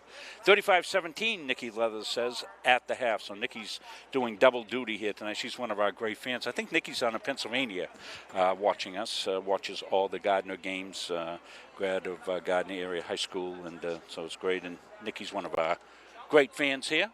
We'll get viewers from 12 states all the way out to California tonight watching just because we have Dick Layton. So let's go to the Dick Layton halftime stat show. Dick? Well, probably doesn't have anything to do with me, Rob, but anyway. Gardiner jumped off to a 20-4 first quarter lead, and I think that's the highest point total they've had in a quarter. I'm not sure, but anyway. And they got 9 in the second quarter to make it 29-17 at halftime. Monmouth did strike back with 13 in the second quarter to go to 17. Sure, we'll get there. We'll go to Monmouth first. Cam Armstrong with a couple baskets for 4. T.J. Lewis a basket for 2. Hunter Frost a basket foul for 3. A 3 from Manny Calder, a good starter out there. And a 2 and a 3 for Hayden Fletcher. I know he has some sisters that are good ball players over there too. To go to Gardiner, a great game out there by Kevin Catchings. He's got 14 points and a couple of things you don't see very often. He had dunks, Rob. Yeah, Calvin had 3 dunks in the game. He's 2 for 3 on dunk stick. Yeah. Tyler Tweedy with a 2. Hunter Burgess with an important 2 in the basket and a foul off the bench. Kyle Adams played a good floor game. He's got a 3. Kobe Moody off the bench with 2, and Ryan Moore had not a good game the other night, but he's got more points than he did the other night. He's got a 3 and a 2 for 5, and is a good rebound. Yeah, he's got a lot of boards on the defensive end as well, has Ryan. Gardiner had just 6 turnovers. Monmouth had 11, mostly in that first quarter where they kind of didn't connect too good. I'll tell you who hasn't scored, but is a good ball handler there is Brandon DeRogi. I like the way he plays. Yeah, Braden has really done a terrific job on handling the pressure and dishing the ball. That's what DeRogi does really well. Stays cool, calm, and collected under pressure. Nobody in foul trouble. Brandon DeRogi does have a foul. Kevin Ketchens, if we keep him out of foul trouble, he's great out there. Just 1 for him. Hunter Burgess is 1, and Ryan Moore with 1 on a rebound. They've only got a couple. Gavin Willeska 1, Hunter Frost is 1. So nobody in foul trouble at all, either team. So 29-17 lead for Gardiner in halftime. We'll see what happens in the second half. Excuse me. Thank you, Dick. Let's take a look at our upcoming game. We'll get a game tomorrow night here. We'll take a look at as we take a look at some of the action here. Here comes one of the dunks by Calvin Catchings. Good feed coming from his buddy Kyle Adams. Kyle all excited about that one. So it's been a couple of dunks here, as we said, for Calvin, and good feeds. I think both the feeds came in. Let's take a look at Thursday night's game. That'll be Oak Hill at Halldale boys basketball, JV varsity. Doubleheader, 5:15, 7 o'clock. That's your next game on Munson Media. We'll take you to Friday as well. Friday will be, we don't have it up, but Friday we'll be back here for the Morse girls game. That'll conclude the regular season. And we're hearing the Gardiner girls, who are up at the half, 37-15, will play their first home playoff game in the quarterfinals of that tournament that they're running here, the local pod tournament, county tournament. Tigers will play host to an opponent to be named later.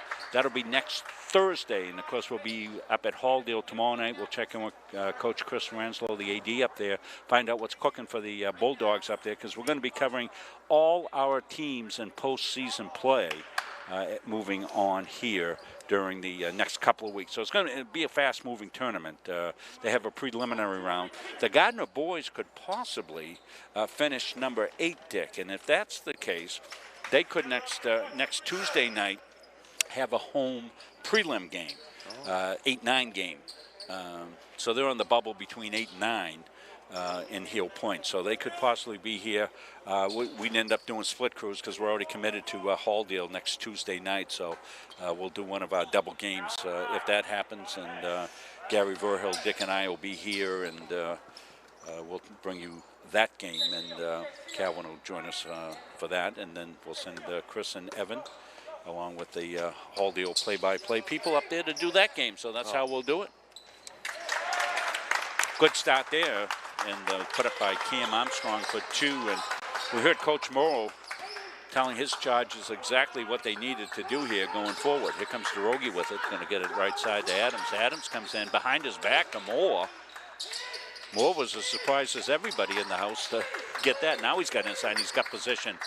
And no defense against that. You're not going to do it. T.J. Lewis giving up height and weight, and nice job by Moore being patient. Didn't get it the first time, Dick. Got the ball back outside. They came back in as he sealed inside. And good job by Moore inside. He's a good rebounder, Rob. So teams match each other coming out of the break for the second half. Up and in, so that's much better execution. Hunter Frost with it. We can stay right here on this this quick timeout. And see who took the timeout, Dick? Monmouth did. Monmouth took the timeout. So I want to thank everybody for their donations here, as we see. People have been very, very generous to us as we get set to go. We're trying to put together a package to bring you Gardiner High School volleyball with the voice of Gardiner volleyball, Chris Wheeler and Evan Grady practicing saying dig and ace and other things like that. And you can tell after 2 words, I'm out of superlatives for volleyball, but those guys are working at it, and we're going to make them the voice of volleyball. I'll do the production, and maybe we can get a volleyball parent to fill in and do camera work for us and do that. So that's where, if you're able to donate to Muncie Media, we'll put it towards production. We hadn't planned on that. We generally plan on the package you're watching right now, our Gardiner High School package for the fans at home. Generally, we do 20 to 22 games during the course of the year. That's all 3 seasons. That's how we budget that, and we double that already with what we've done this fall. We did close to 20 games this fall, and a bucket full so far. Underneath is more. He's got it up and in, and he's going to get a 3-point play. Potential out of this one as the Tigers surveyed the scene. It was DeRogie again with his head up, located Moore, and Moore was able to bang it home. Watch that long pass by DeRogie, and there's Moore. He gets bumped underneath, gets to 2 points. Can he get the 3-point conventional play here? Bingo, got it. He's Tigers up to out 10. 34-21. Go ahead, Dick. He's up to 10 now. So the Tiger Bigs have been the difference here, but they've done it in a variety of different ways. Ball's loose, it comes to catchings, but Tweedy with a good check out there, kept that alive, tipped it to his teammate. DeRogie right side. Adams, he's been good tonight too, dishing the ball, feeds it inside. Inside, outside, DeRogie back inside. Moore with the turnaround, puts it up, won't go. Mustangs. They've got it ahead to Armstrong. Armstrong can't keep it in. And he saved the fast break though, Rob. Great hustle by DeRogie. As we said, Braden, just one of those kids, gives you everything he's got and flies around on the floor. He does a lot of things.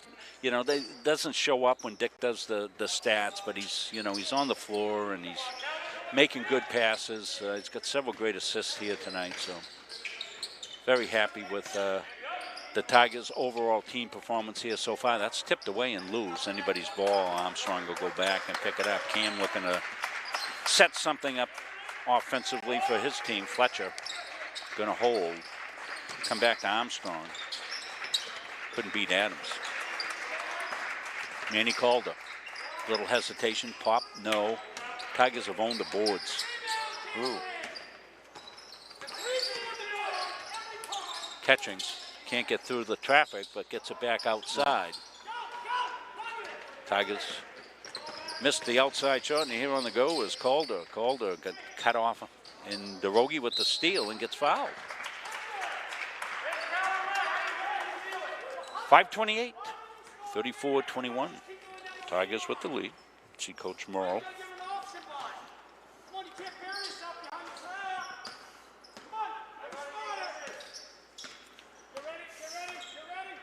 Left side it goes. Adams. DeRogie. Ooh, tried to get that cross pass. That's always dangerous. Yeah. Tigers ill-advised. I stopped talking because I couldn't describe what was happening on that deck. Multiple opportunities and finally cashed in. That's the best way to put that one. Finally, persistence paid off 100 for us.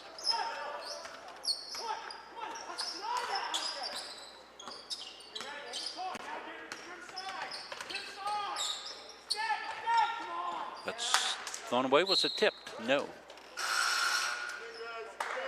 Subs in, Dion Cheers will come in. Hunter Burgess will come in. See that right there. Persistence paying off. 1, 2, 3, 4 chances finally. Mustangs cash in.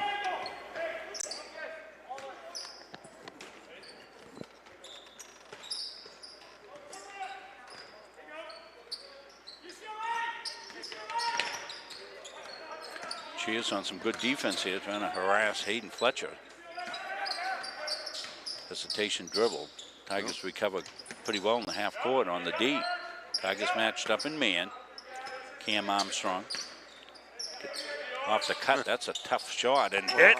Wow, that was a pretty tough shot by Hayden Fletcher, but he knocked it down. That's worth another look. I was going to say Tigers with some good defense there forced them to take a fadeaway jumper, but they went home. They're within 9 now. And a steal Another steal. on the take.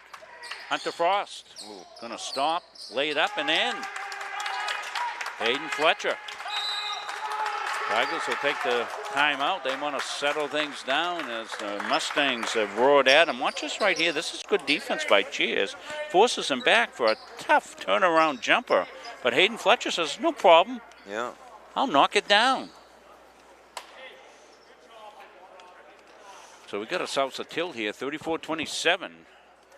Mustangs are starting to hit Gallup speed. Who will be the Capsa Pizza player of the game? We'll fill that in. A lot of candidates so far for the Gardiner Tigers. We'll see who it's going to be. We try to spread these out a little bit too, I mean, because, you know, we're trying to spread the pizza wealth. 3:51 left here. And the Mustangs are hitting Gallup speed. See, I'm not sure if we got any update from the Gardiner girls, who are up 44-19 in the third, according to Sam Shaw. Sam, if you're still watching this game, hope you're recovering from that shoulder surgery you had there a couple weeks ago. Dion Cheers. Tigers will look to come out of the timeout with a good set. Let's see what they do. Cheers drops the ball. Holy smoly, that's not what they expected. And Coach Morrow with a quick sideline timeout. Stay right here with it. Good timeout, Rob, because he was going to lose that ball, I think. Yeah, going to lose possession. Good coaching by Wade Morrow here. And Coach Morrow stayed coaching at halftime. We saw that. It was very frustrating first half for the Mustangs. But Coach kept coaching, said, hey, guys, this is what we need to do in the second half. And so far, so good for the Mustangs. They're doing it. We'll see how the Tigers respond. Tigers have not lived the luxury of many double-digit leads, Dick, so sometimes that's newfound territory for them. Thank all our fine folks. Thank you for your donation. We've had a few people request that they can't do it online. How do you do it otherwise? And so at the end of this, you'll see my address here from Munzing Media. Would gladly take it that way, too, so we thank you for your donation. Got asked about spring sports. Maybe it's because the temperature went up to into the 40s, and of course when that happens in Maine, you know, people put their convertibles down. Dick used to have a nice convertible. What year was that you had, Dick? 77. 77 Corvette, wasn't it? Yeah. Ooh. With a top. Nice block. Catchings came over for the block. Tigers are looking to get going. Comes into Catchings. He goes, gets forced off his spot. That was good defense that time by the Mustangs, not letting him wheel in. Hunter Frost did some good defense. Pop back up, won't go. Comes Adams. Got Parker with him. Adams steps through. We got a car crash. Take a look at that and let you make the call. Wade Morrow wanted the, of course, the play control, but I think that last minute left that Kyle Adams took. Let's take a look at it. See him go here? When he goes there, he's not squared up, so I think that was the difference there that got him the call. Tigers haven't been great from the free throw line tonight, have they, Dick? Not at all.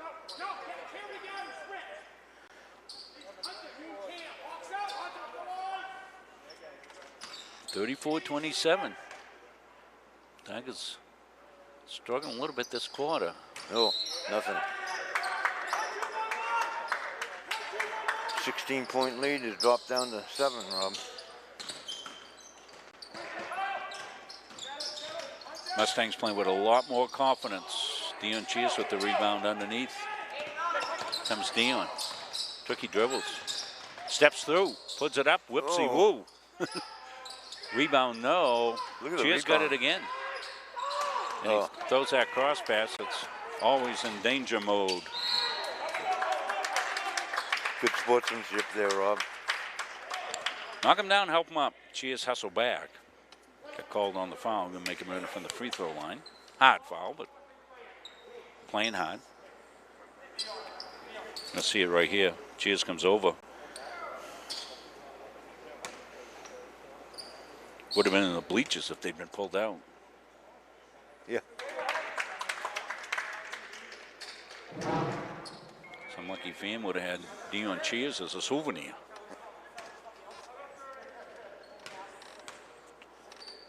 So there's where you see you can send the, you decide to pay by check, 23 Pope Street, Gardiner, Maine.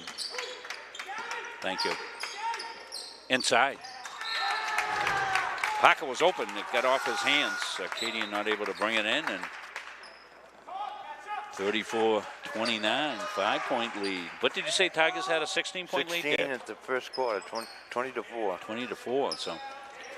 Mustangs have stayed patient. Here comes some Tiger pressure. 2-on-1. Catchings is back there, and they're going to put it up, and it won't go. Rebounds underneath. And they let the boys get after it. And now they call it and going to count it. That was put up and down somehow, some way by Gavin Willett.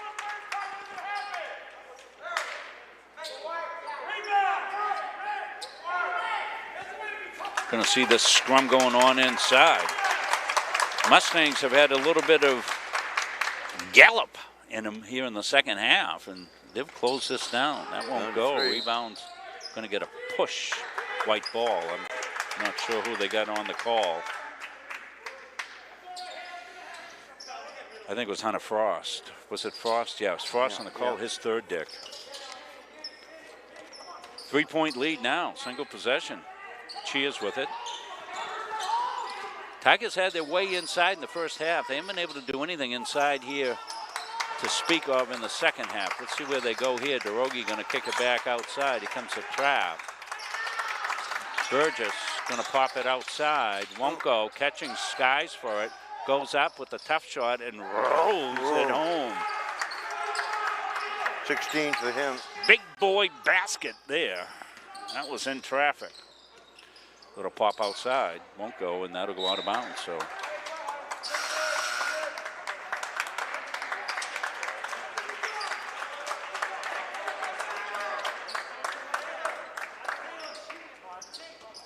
.156.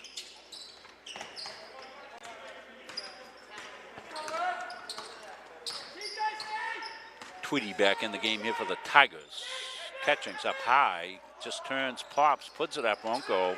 Skying for the rebound was TJ Lewis. Fletcher. Held outside now by Lewis on the cut. Armstrong gonna pop it off the elbow and bangs it home. 36-33. DeRogi, right side now. Cheers. Catching's going to work inside. Comes back outside to Tweedy. Tigers look a little bit discombobulated, so they're going to try to settle it down, spread the floor out. Back cut to DeRogi for two. Nice. Great pass. Cheers to DeRogi. I liked what the Tigers did that time, Dick. They settled things down when the offense broke down. Inside it goes. And Tigers are going to get called. No, it's not going to get called. It's going to get called on a possession. Tie up. No foul. Yeah. Watch this cut here. Great cut by DeRogi. Power dribble, glass and home. 5-point lead. Kind of lost DeRogi. They didn't figure he'd be going back door on him. Tweedy. DeRogi here. And I think Tigers called timeout. They want to set up a final play on the possession. We'll keep it right here with 30.4 seconds left. Sometimes our clock gets a little bit goofy looking there towards the, when it gets down into the double digits. So let you know there's 30.4, it's 38-33. So Tigers will look to scheme up something cooking here coming out of this timeout, Dick, to see what they can do, see if they maybe can work inside with Catchings again. Catchings the high scorer in the game. What you say he had, Dick, 16, 18? 16, yeah. 16, yeah. So. Yeah, they'll probably hold it outside for a while and then try to break him or more. No, I don't know if Moore's going to be in there. He got the first 7 points of the quarter and then he hasn't played since then. I don't know what. what the story is on Well, him. we'll give you the 5 for the Tigers when they go out. Yeah. Stay with us post game of the Caps of Pizza Tiger play of the game.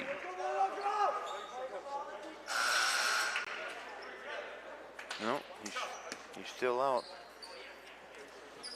So it's going to be Tweedy Catchings, DeRogie, Cheers, and Adams.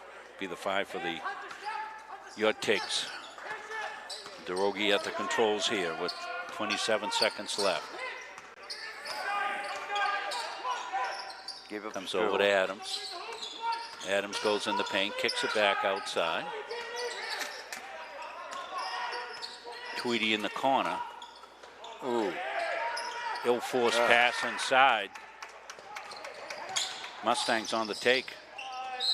Called foul call.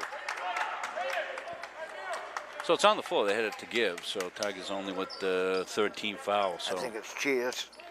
It's going to be the second on Dion. Cheers. So Tigers, they'll loop it in. Won't go. Cheers has got it. 3 seconds left. He's going to fire it up and hit the top of the backboard and out. So we're played 3, a good one. Stay with us for the 4th quarter. It should be exciting. We'll put 8 more minutes on. 38-33. Tigers over the Mustangs. Back after this. JMH Associates is a boutique financial and management consulting firm that can provide customized solutions for your business or personal affairs. We can provide management expertise to your small business, personal financial guidance, and organizational structure for your personal and business needs. This will allow for better communication and execution with your other financial partners. We help establish businesses, we'll help you start a new business, and we can provide IT support for your business needs. We are JMH Associates. We're proud to be associated with MunsingMediaSports.com. Okay, we're back. Dick Layton, Rob Munsing. This one, thank JMH Associates. That's Earl Harvey, former great Gardiner student athlete here. Played ball for me, free sport athlete. Football captain, baseball captain, basketball captain, I believe. All 3 years. Went down to Nichols College, played baseball down there. Got a master's degree in business. And that's one of his businesses, JMH Associates. His family involved a long time ago. Some of you people may remember the banking institution Board of Trust. That was the Harvey family, and of course his uncle's still downtown in Gardiner, and Dick worked for Earl's father at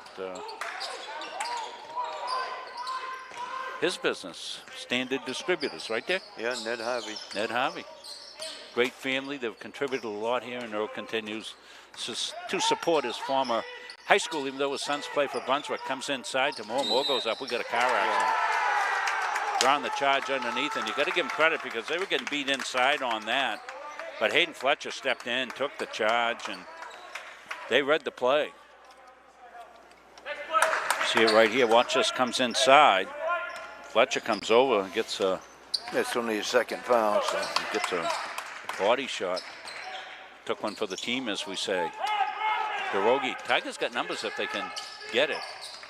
DeRogie comes up. Monmouth's done a much better job defending the 2 Tiger bigs more in catchings inside. They were having their way with the Mustangs in the first half. They're much better defense this time.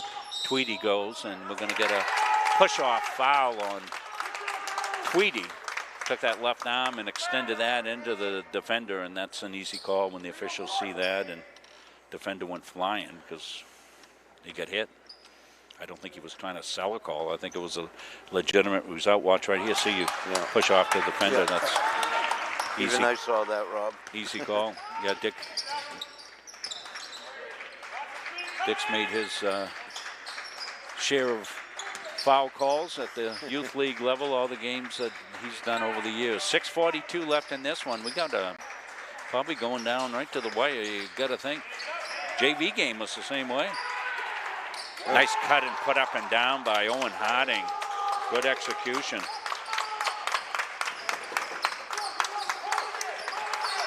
That might have been Frost. I'm sorry.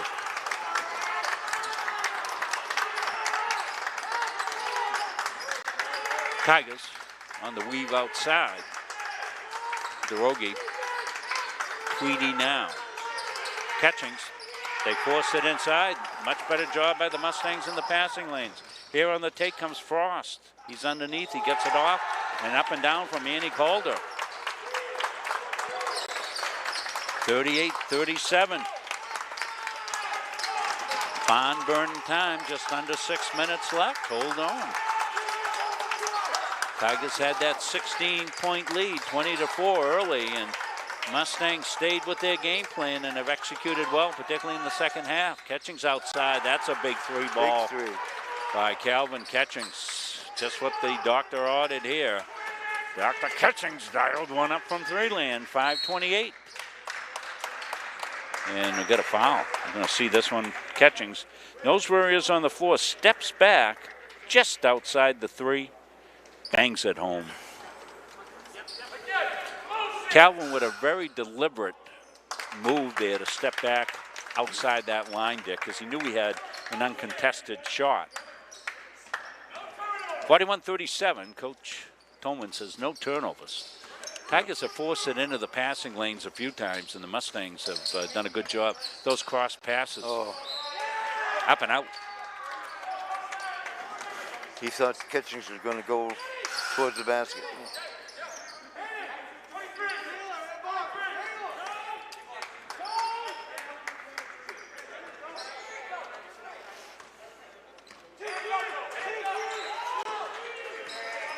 Mustangs.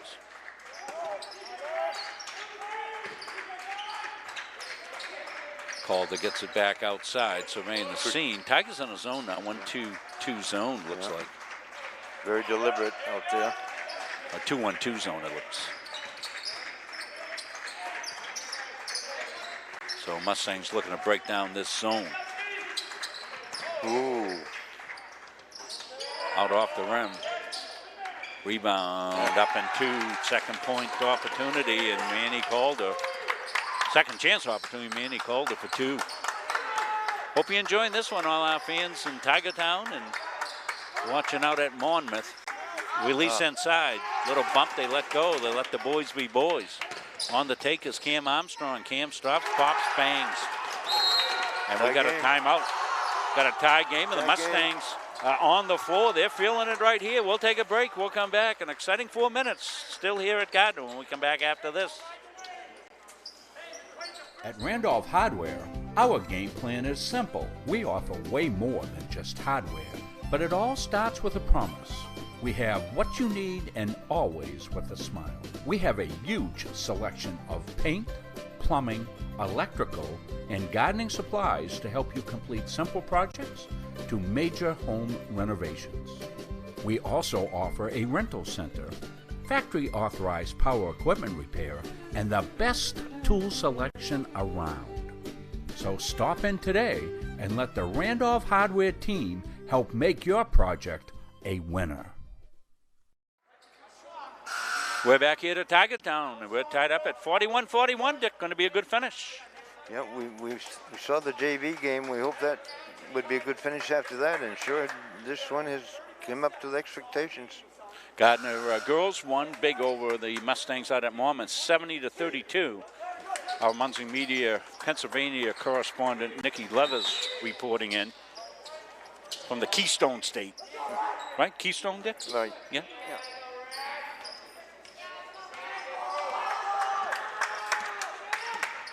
Derogi with it here. Right side. Tweedy. Out to Catchings. Mustangs in man. They come into Moore. He gets bumped and home. Yes. Ryan Moore. Good feed from Catchings. Little high-low action.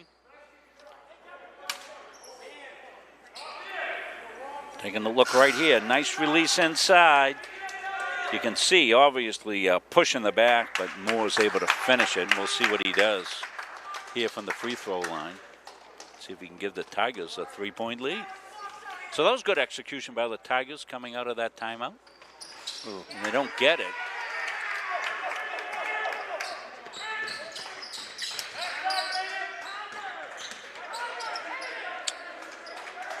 single possession game, and I kind of feel we're going to do this a little bit. Mustangs being delivered. Let's see what the Tigers are in. Tigers look to be in zone. Looks So like Mustangs are going to look to break this zone down. Catches in the middle. Fletcher goes up. Multiple opportunities. Fight hard inside. TJ Lewis did a great job for the Mustangs, and they get the second opportunity to Manny Calder, and Calder knocked it down. Tied at 43. Every possession key here in the final 3 minutes and 13 seconds of this one. DeRogie. Tigers go through the cut, back outside. Ryan Moore for three, going to be off the iron. Calder on the take, on Catchings, goes. Moore with the rebound. Good defense by Catchings. Do the Tigers want to run? They do. They had Tweedy ahead, couldn't get it to him. Now they do. Tweedy back out to Catchings. Back outside for the three. In and out, won't go. Dick doing a little rooting here in the press box. Trying not to do that. 45-43 now. First lead of the game for Monmouth. Catchings out high. Important for the Tigers not to panic on this possession right here. It's a one possession game back outside. Tweedy's got it. Oh. Tried to dish it inside. Not a kick, off a leg. Break for the Mustangs. Up they come. They won't get it. Oh, multiple opportunities. Out of bounds.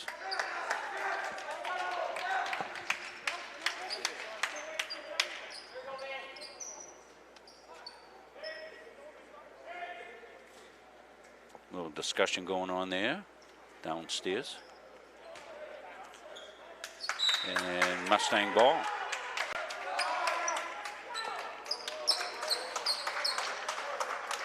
So first lead of the game for the Mustangs, Dick, came at 45-43. They really dug themselves out of a hole. You really got to give them a lot of credit for coming back in this one. And I told you at halftime, Coach Wade Morrill did not panic. He instructed his kids, said, hey, here's what we need to do. And they did it.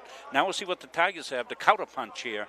See if they can get back here, get back on top, or will the Mustangs ride this one out and ride out of Tiger Town with a victory? So 2:02 left to decide all of this. Tomorrow night we'll be back over with our friends at Halldale, as we'll have the Rob Kennedy, Coach Andrew Morong will be in town here. No, it's a boys game, so it'll be Coach Brandon Terrell and Rob Kennedy on the call tomorrow at Halldale for Oak Hill. I want to thank Jim Palmer, the fine athletic director out at Oak Hill, sent the rosters along to us. I forwarded those to Rob Kennedy, so we'll be set to go on that game. And then Friday back here in Tiger Town. And next Tuesday night, the end of our regular season, as we'll be over there to Spruce Mountain. We won't be to Spruce Mountain. We'll be over to Halldale as the Spruce Mountain girls will come in, take on the Halldale girls, and then we'll be into postseason play. You can check out all the happenings on Munsing Media's Facebook page. We'll tell you as soon as we know where we'll be for postseason play. But we're hearing next Thursday night, Mike Gray told me next Thursday night, an opponent to be named later, the Gardiner Tiger ladies will take on their quarterfinal opponent. They'll be the higher seed for that game. And quite probably a lot of the games underneath, and good check out there by Moore, Ryan in good position there. And under 2 minutes, Tigers down by 2. Mustangs dig in on the D. Got to think they might want to get Calvin Catchings a taste of this one inside if they can, as they work it around outside. More with it here. Tigers do not need to hurry. Plenty of time. There comes in the Catchings back outside. They get it to Catchings. He's one-on-one. He's going to spin inside. He's going to go off the glass.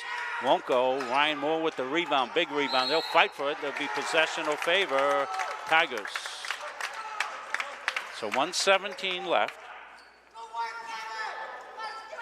We're right where we were. Are our timeouts accurate, Chris, on the scoreboard? Yeah, timeouts accurate on the scoreboard.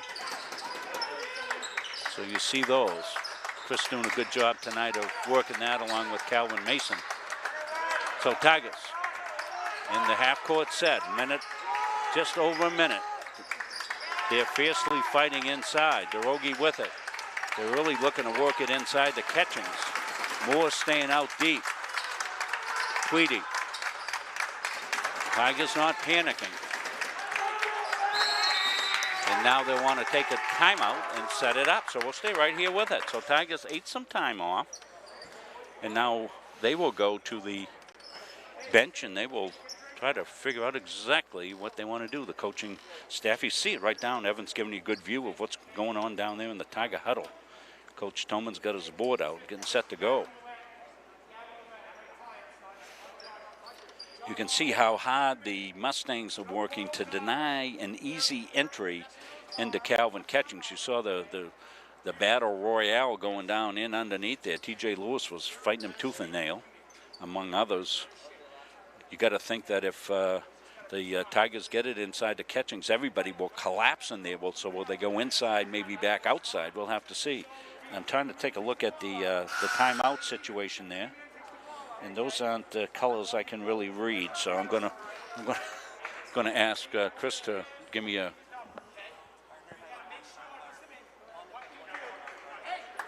Got Mustangs 1, Tigers how many? 0. Okay, good. Yeah, the colorblind guy trying to read the colors off the scoreboard is not a good thing, Dick. So I have a little trouble with that. And that monitor is kind of slanted towards me a little bit, so it's hard for Dick to see it. So there's where you stand. I'm kind of surprised Wyatt Chadwick hasn't been. I haven't seen him. I don't think he's here or something. I don't know. No, he didn't play last night either. Huh. So you don't know. And we're in COVID season, so you never know what's going on. Back outside, Tigers will take the 3, won't go, and the rebound's going to come to Monmouth. With 35 seconds left, and it's thrown away. Unforced turnover, not tipped. It's going to be Gardiner ball with 32.4 seconds left. Tigers down by 2. Here's a foul situation, 6 fouls on the Mustangs. So Tigers would shoot. Tigers have 1 to give. They have 5, but it's the 6 on the Mustangs that'll put the Tigers to the free throw line with a foul. Pierogi goes. He's going to pop it upside. Won't go. Rebound Moore. He's going to get called, I think. Yeah, Moore came crashing in. Pretty easy call there. Moore did what you had to do. Had to crash in. We want to stay live with this, Chris. Good. That was a good decision.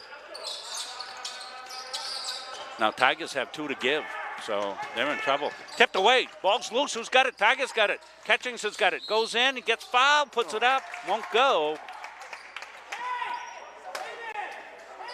But he's got 2 at the line. 7.9 seconds left.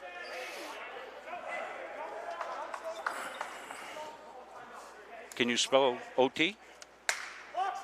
OT. Are we going to go? We'll see. Don't think we've had overtime. 2 big free throws here. All net. Catchings is a good free throw shooter.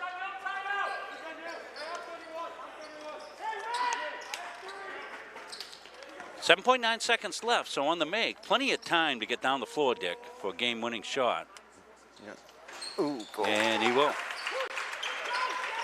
Here they go, no timeout. Here comes the push. We'll let it play out.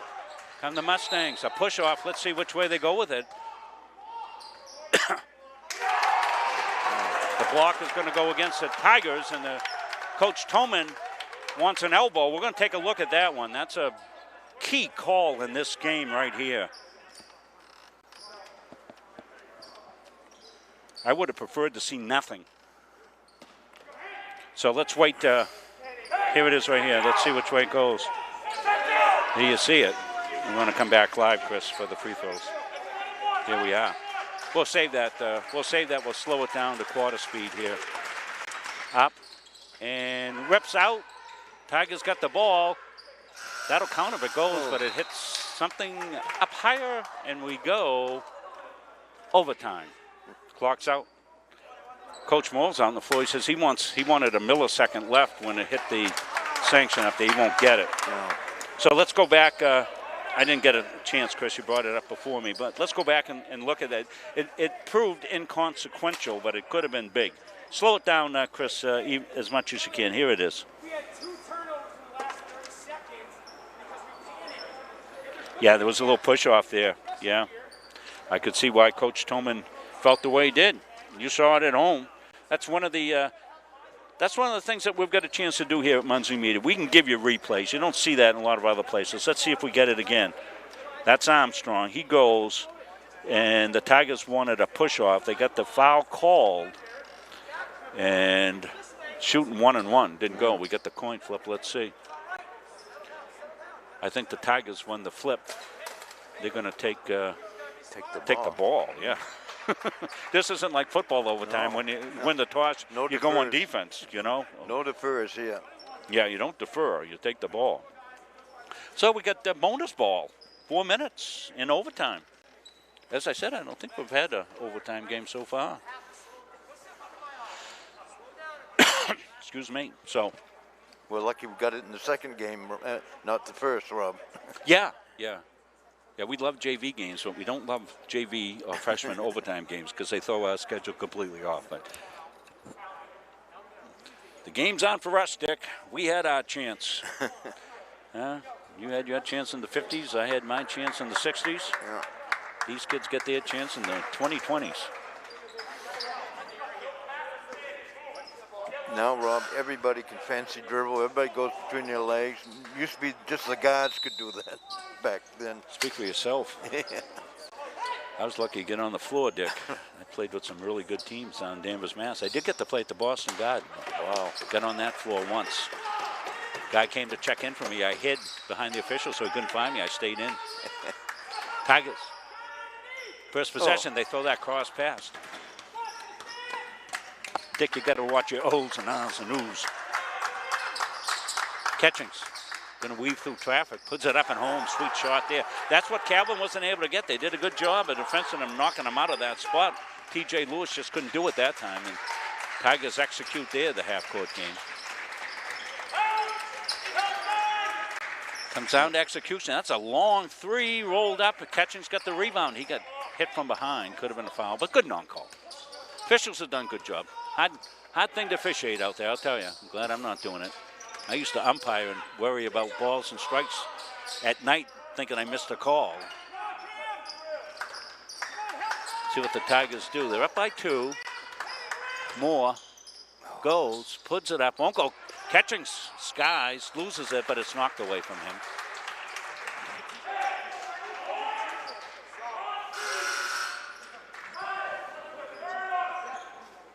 Hunter Frost in the game. T.J. Lewis out. Lewis has played hard tonight. He's had the task of playing on the bigs. They come inside. We got a hold. So we're going to be shooting. Both teams had 7 fouls.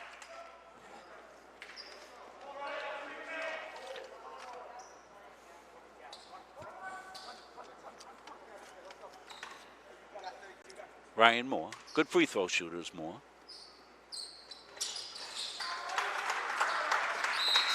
You believe in that announcer's curse there, Dick, when an announcer says a guy's a good free throw shooter and that's going to make a miss? I don't believe in those things at all. It's got absolutely nothing to do with it. You're either a good free throw shooter or you're not. Oh.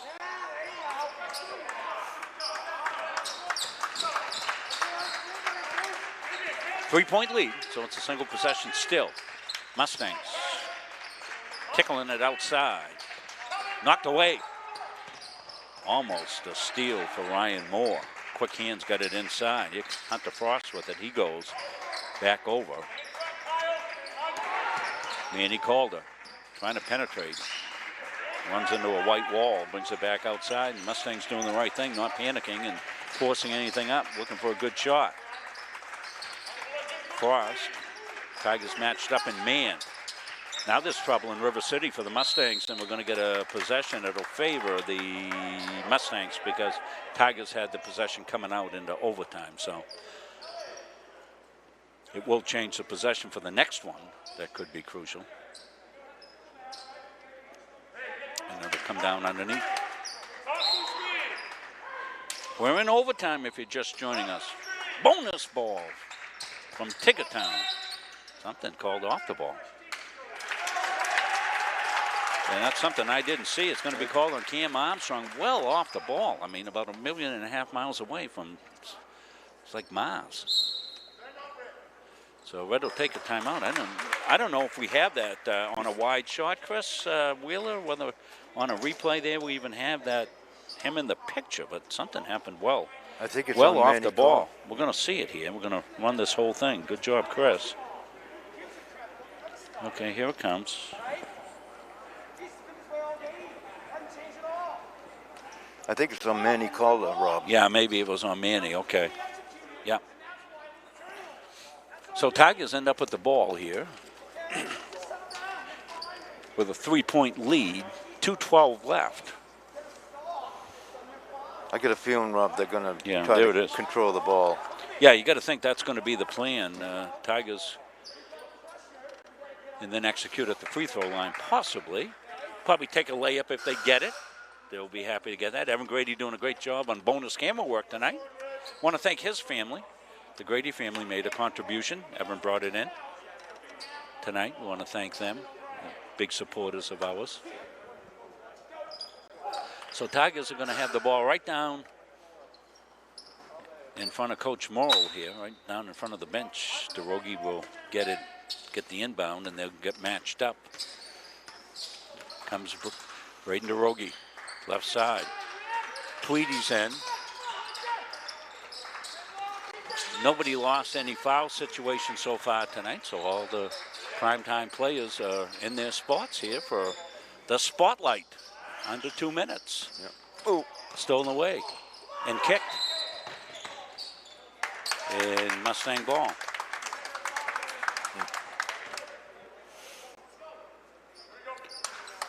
As you can tell, Dick dies with and lives with every dribble. You hear the He's trying to break himself of that habit because I keep giving him the hairy eyeball look.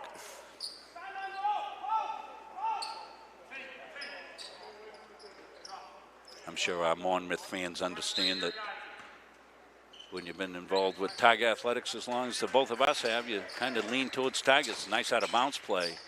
Nice contest.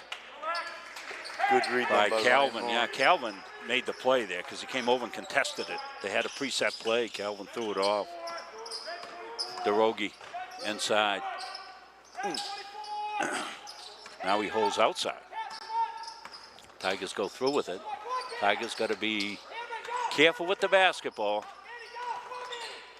They're trying to trap the ball if they can. That pass is crossed and dangerous. Tweedy's got it, looking for some help. Gets it over to DeRogie.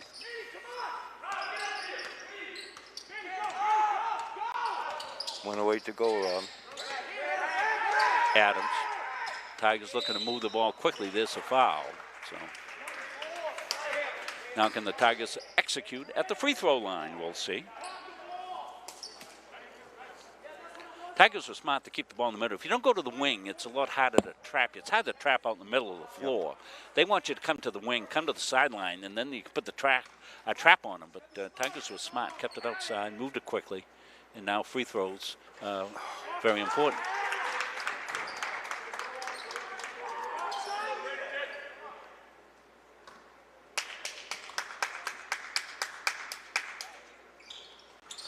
Four-point lead now.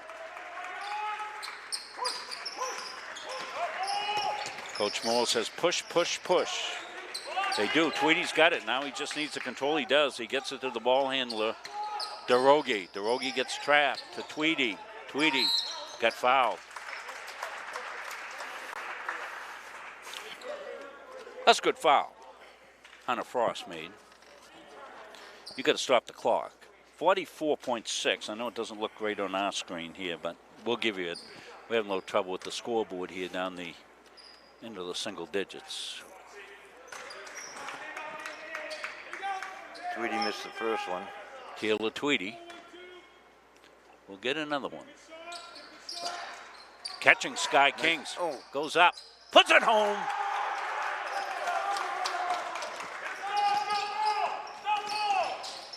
Back outside. Pop there. No, won't go. Rebound. Tigers want to make sure they don't foul. And they don't, and I think we get a 3-second call? Is that what? Got a 3-second call. So Tigers, good execution in overtime. That's tipped out of bounds. 20.7 seconds left.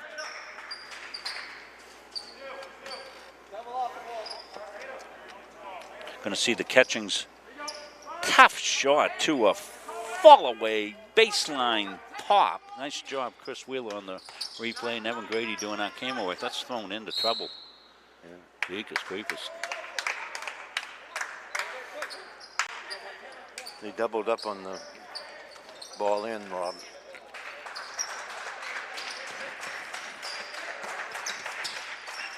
Pop outside, won't go. Rebound followed here by Calder. Manny gets it back outside. This is going to be a long three by Fletcher. Won't go. Tipped around, and Adams has got it. Wrestles it away with 4.6 seconds left. And Tigers with a comeback of sorts.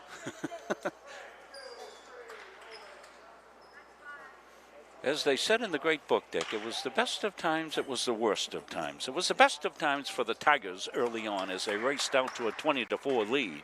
It was the worst of times for the Tigers as they saw that lead dwindle. Monmouth went ahead, Tigers scratched back, they got a tie at the end, and now it's been the best of times again for the Tigers. For the Mustangs, it started out as the worst of times, and then it became the best of times. With great apologies to the great Charles Dickens on that. That's the Cliff Note. That's the only ones I ever read, Dick. The Cliff Notes, remember those? Yeah.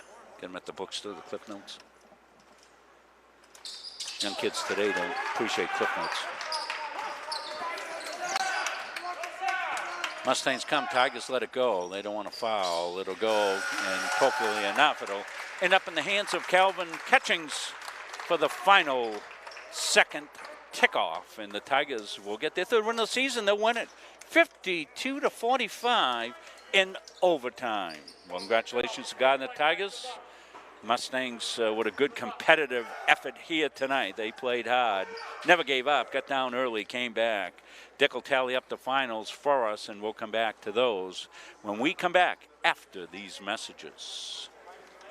Feel like cooking dinner? Call Caps's Pizza in Farmingdale. You can make the whole family happy with our award-winning pizza, sandwiches made on fresh baked bread, delicious nachos, or salads made to order. And don't forget the whoopie pies. We pride ourselves on fast, friendly service and an overall experience that's better than you might expect from a pizza place. So order Caps's tonight. Pick it up, have it delivered, or enjoy our dining room. Give us a call at 582-0522 or enjoy the convenience of online ordering at capsuspizza.com. The Hutchinson Family Sports Foundation is proud to support Munson Media's production of live streaming high school sports. We recognize the hard work and dedication of Maine's high school student athletes, and we applaud Munson Media's pioneering live streaming efforts. The Hutchinson Family Sports Foundation. Strategic Real Estate Services, serving all buyers and sellers. 2 locations, 335 Water Street, Gardiner, and 83 Kennedy Memorial Drive, Waterville. From residential to commercial, solutions and strategies that equal results for you. Visit strategicreservices.com or call 485-1105. We're back here, Rob Munson, Dick Layton. Dick is getting the tally going here, and certainly a great win for the Gardiner Tigers, as this will close out their home season for the Tigers here. They get a victory here against Monmouth Mustangs. Monmouth Academy, of course. A Class C team, Gardiner Tigers competing very well here tonight, and as we said, they really had to fight hard for this one, and glad they were able to pull this out. If you're a Tiger fan, and for the Mustang fans, they competed well, and congratulations to Coach Morrow's team on a hard-fought game to come back. Boy, when they were down and out, they just stayed with it and came back, forced the game into overtime. Tigers won the toss in overtime, got the first possession, and they were able to get it back inside. And that's something they weren't able to do in the fourth quarter, but they got the first points in overtime. That seems to be such a great psychological advantage to get those first points in overtime.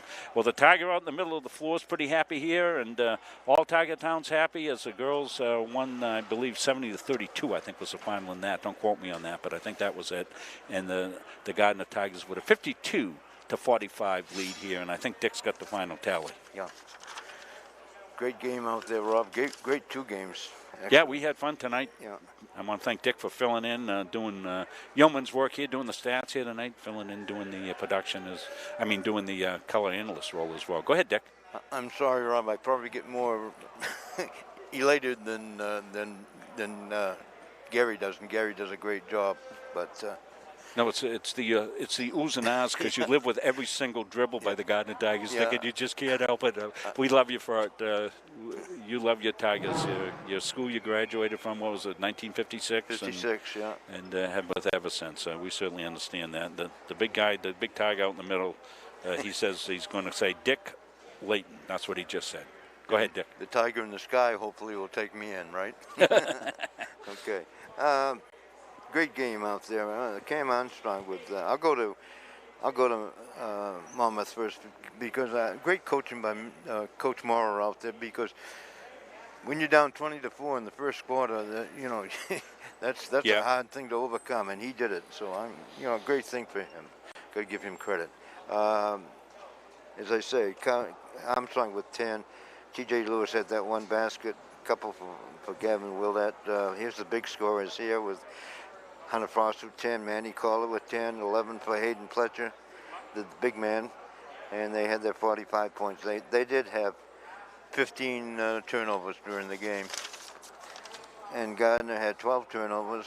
Gardiner got a tremendous game from Calvin Catchings. Had three, I counted 3 of them dunks out there, Robbie. Yeah, 3 dunks, 2 for 3 in the dunkers. Yeah. And he came through in the overtime with a couple baskets. And Brendan Rogie, great floor generality. He get a foul shot in the end of the game. He got 3 points, 2 for Tweedy, 3 for Hunter Burgess, 4 for Kyle Adams. Played a good.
So we've plugged the camera directly into the one of our encoders, so we should be back up on the air now.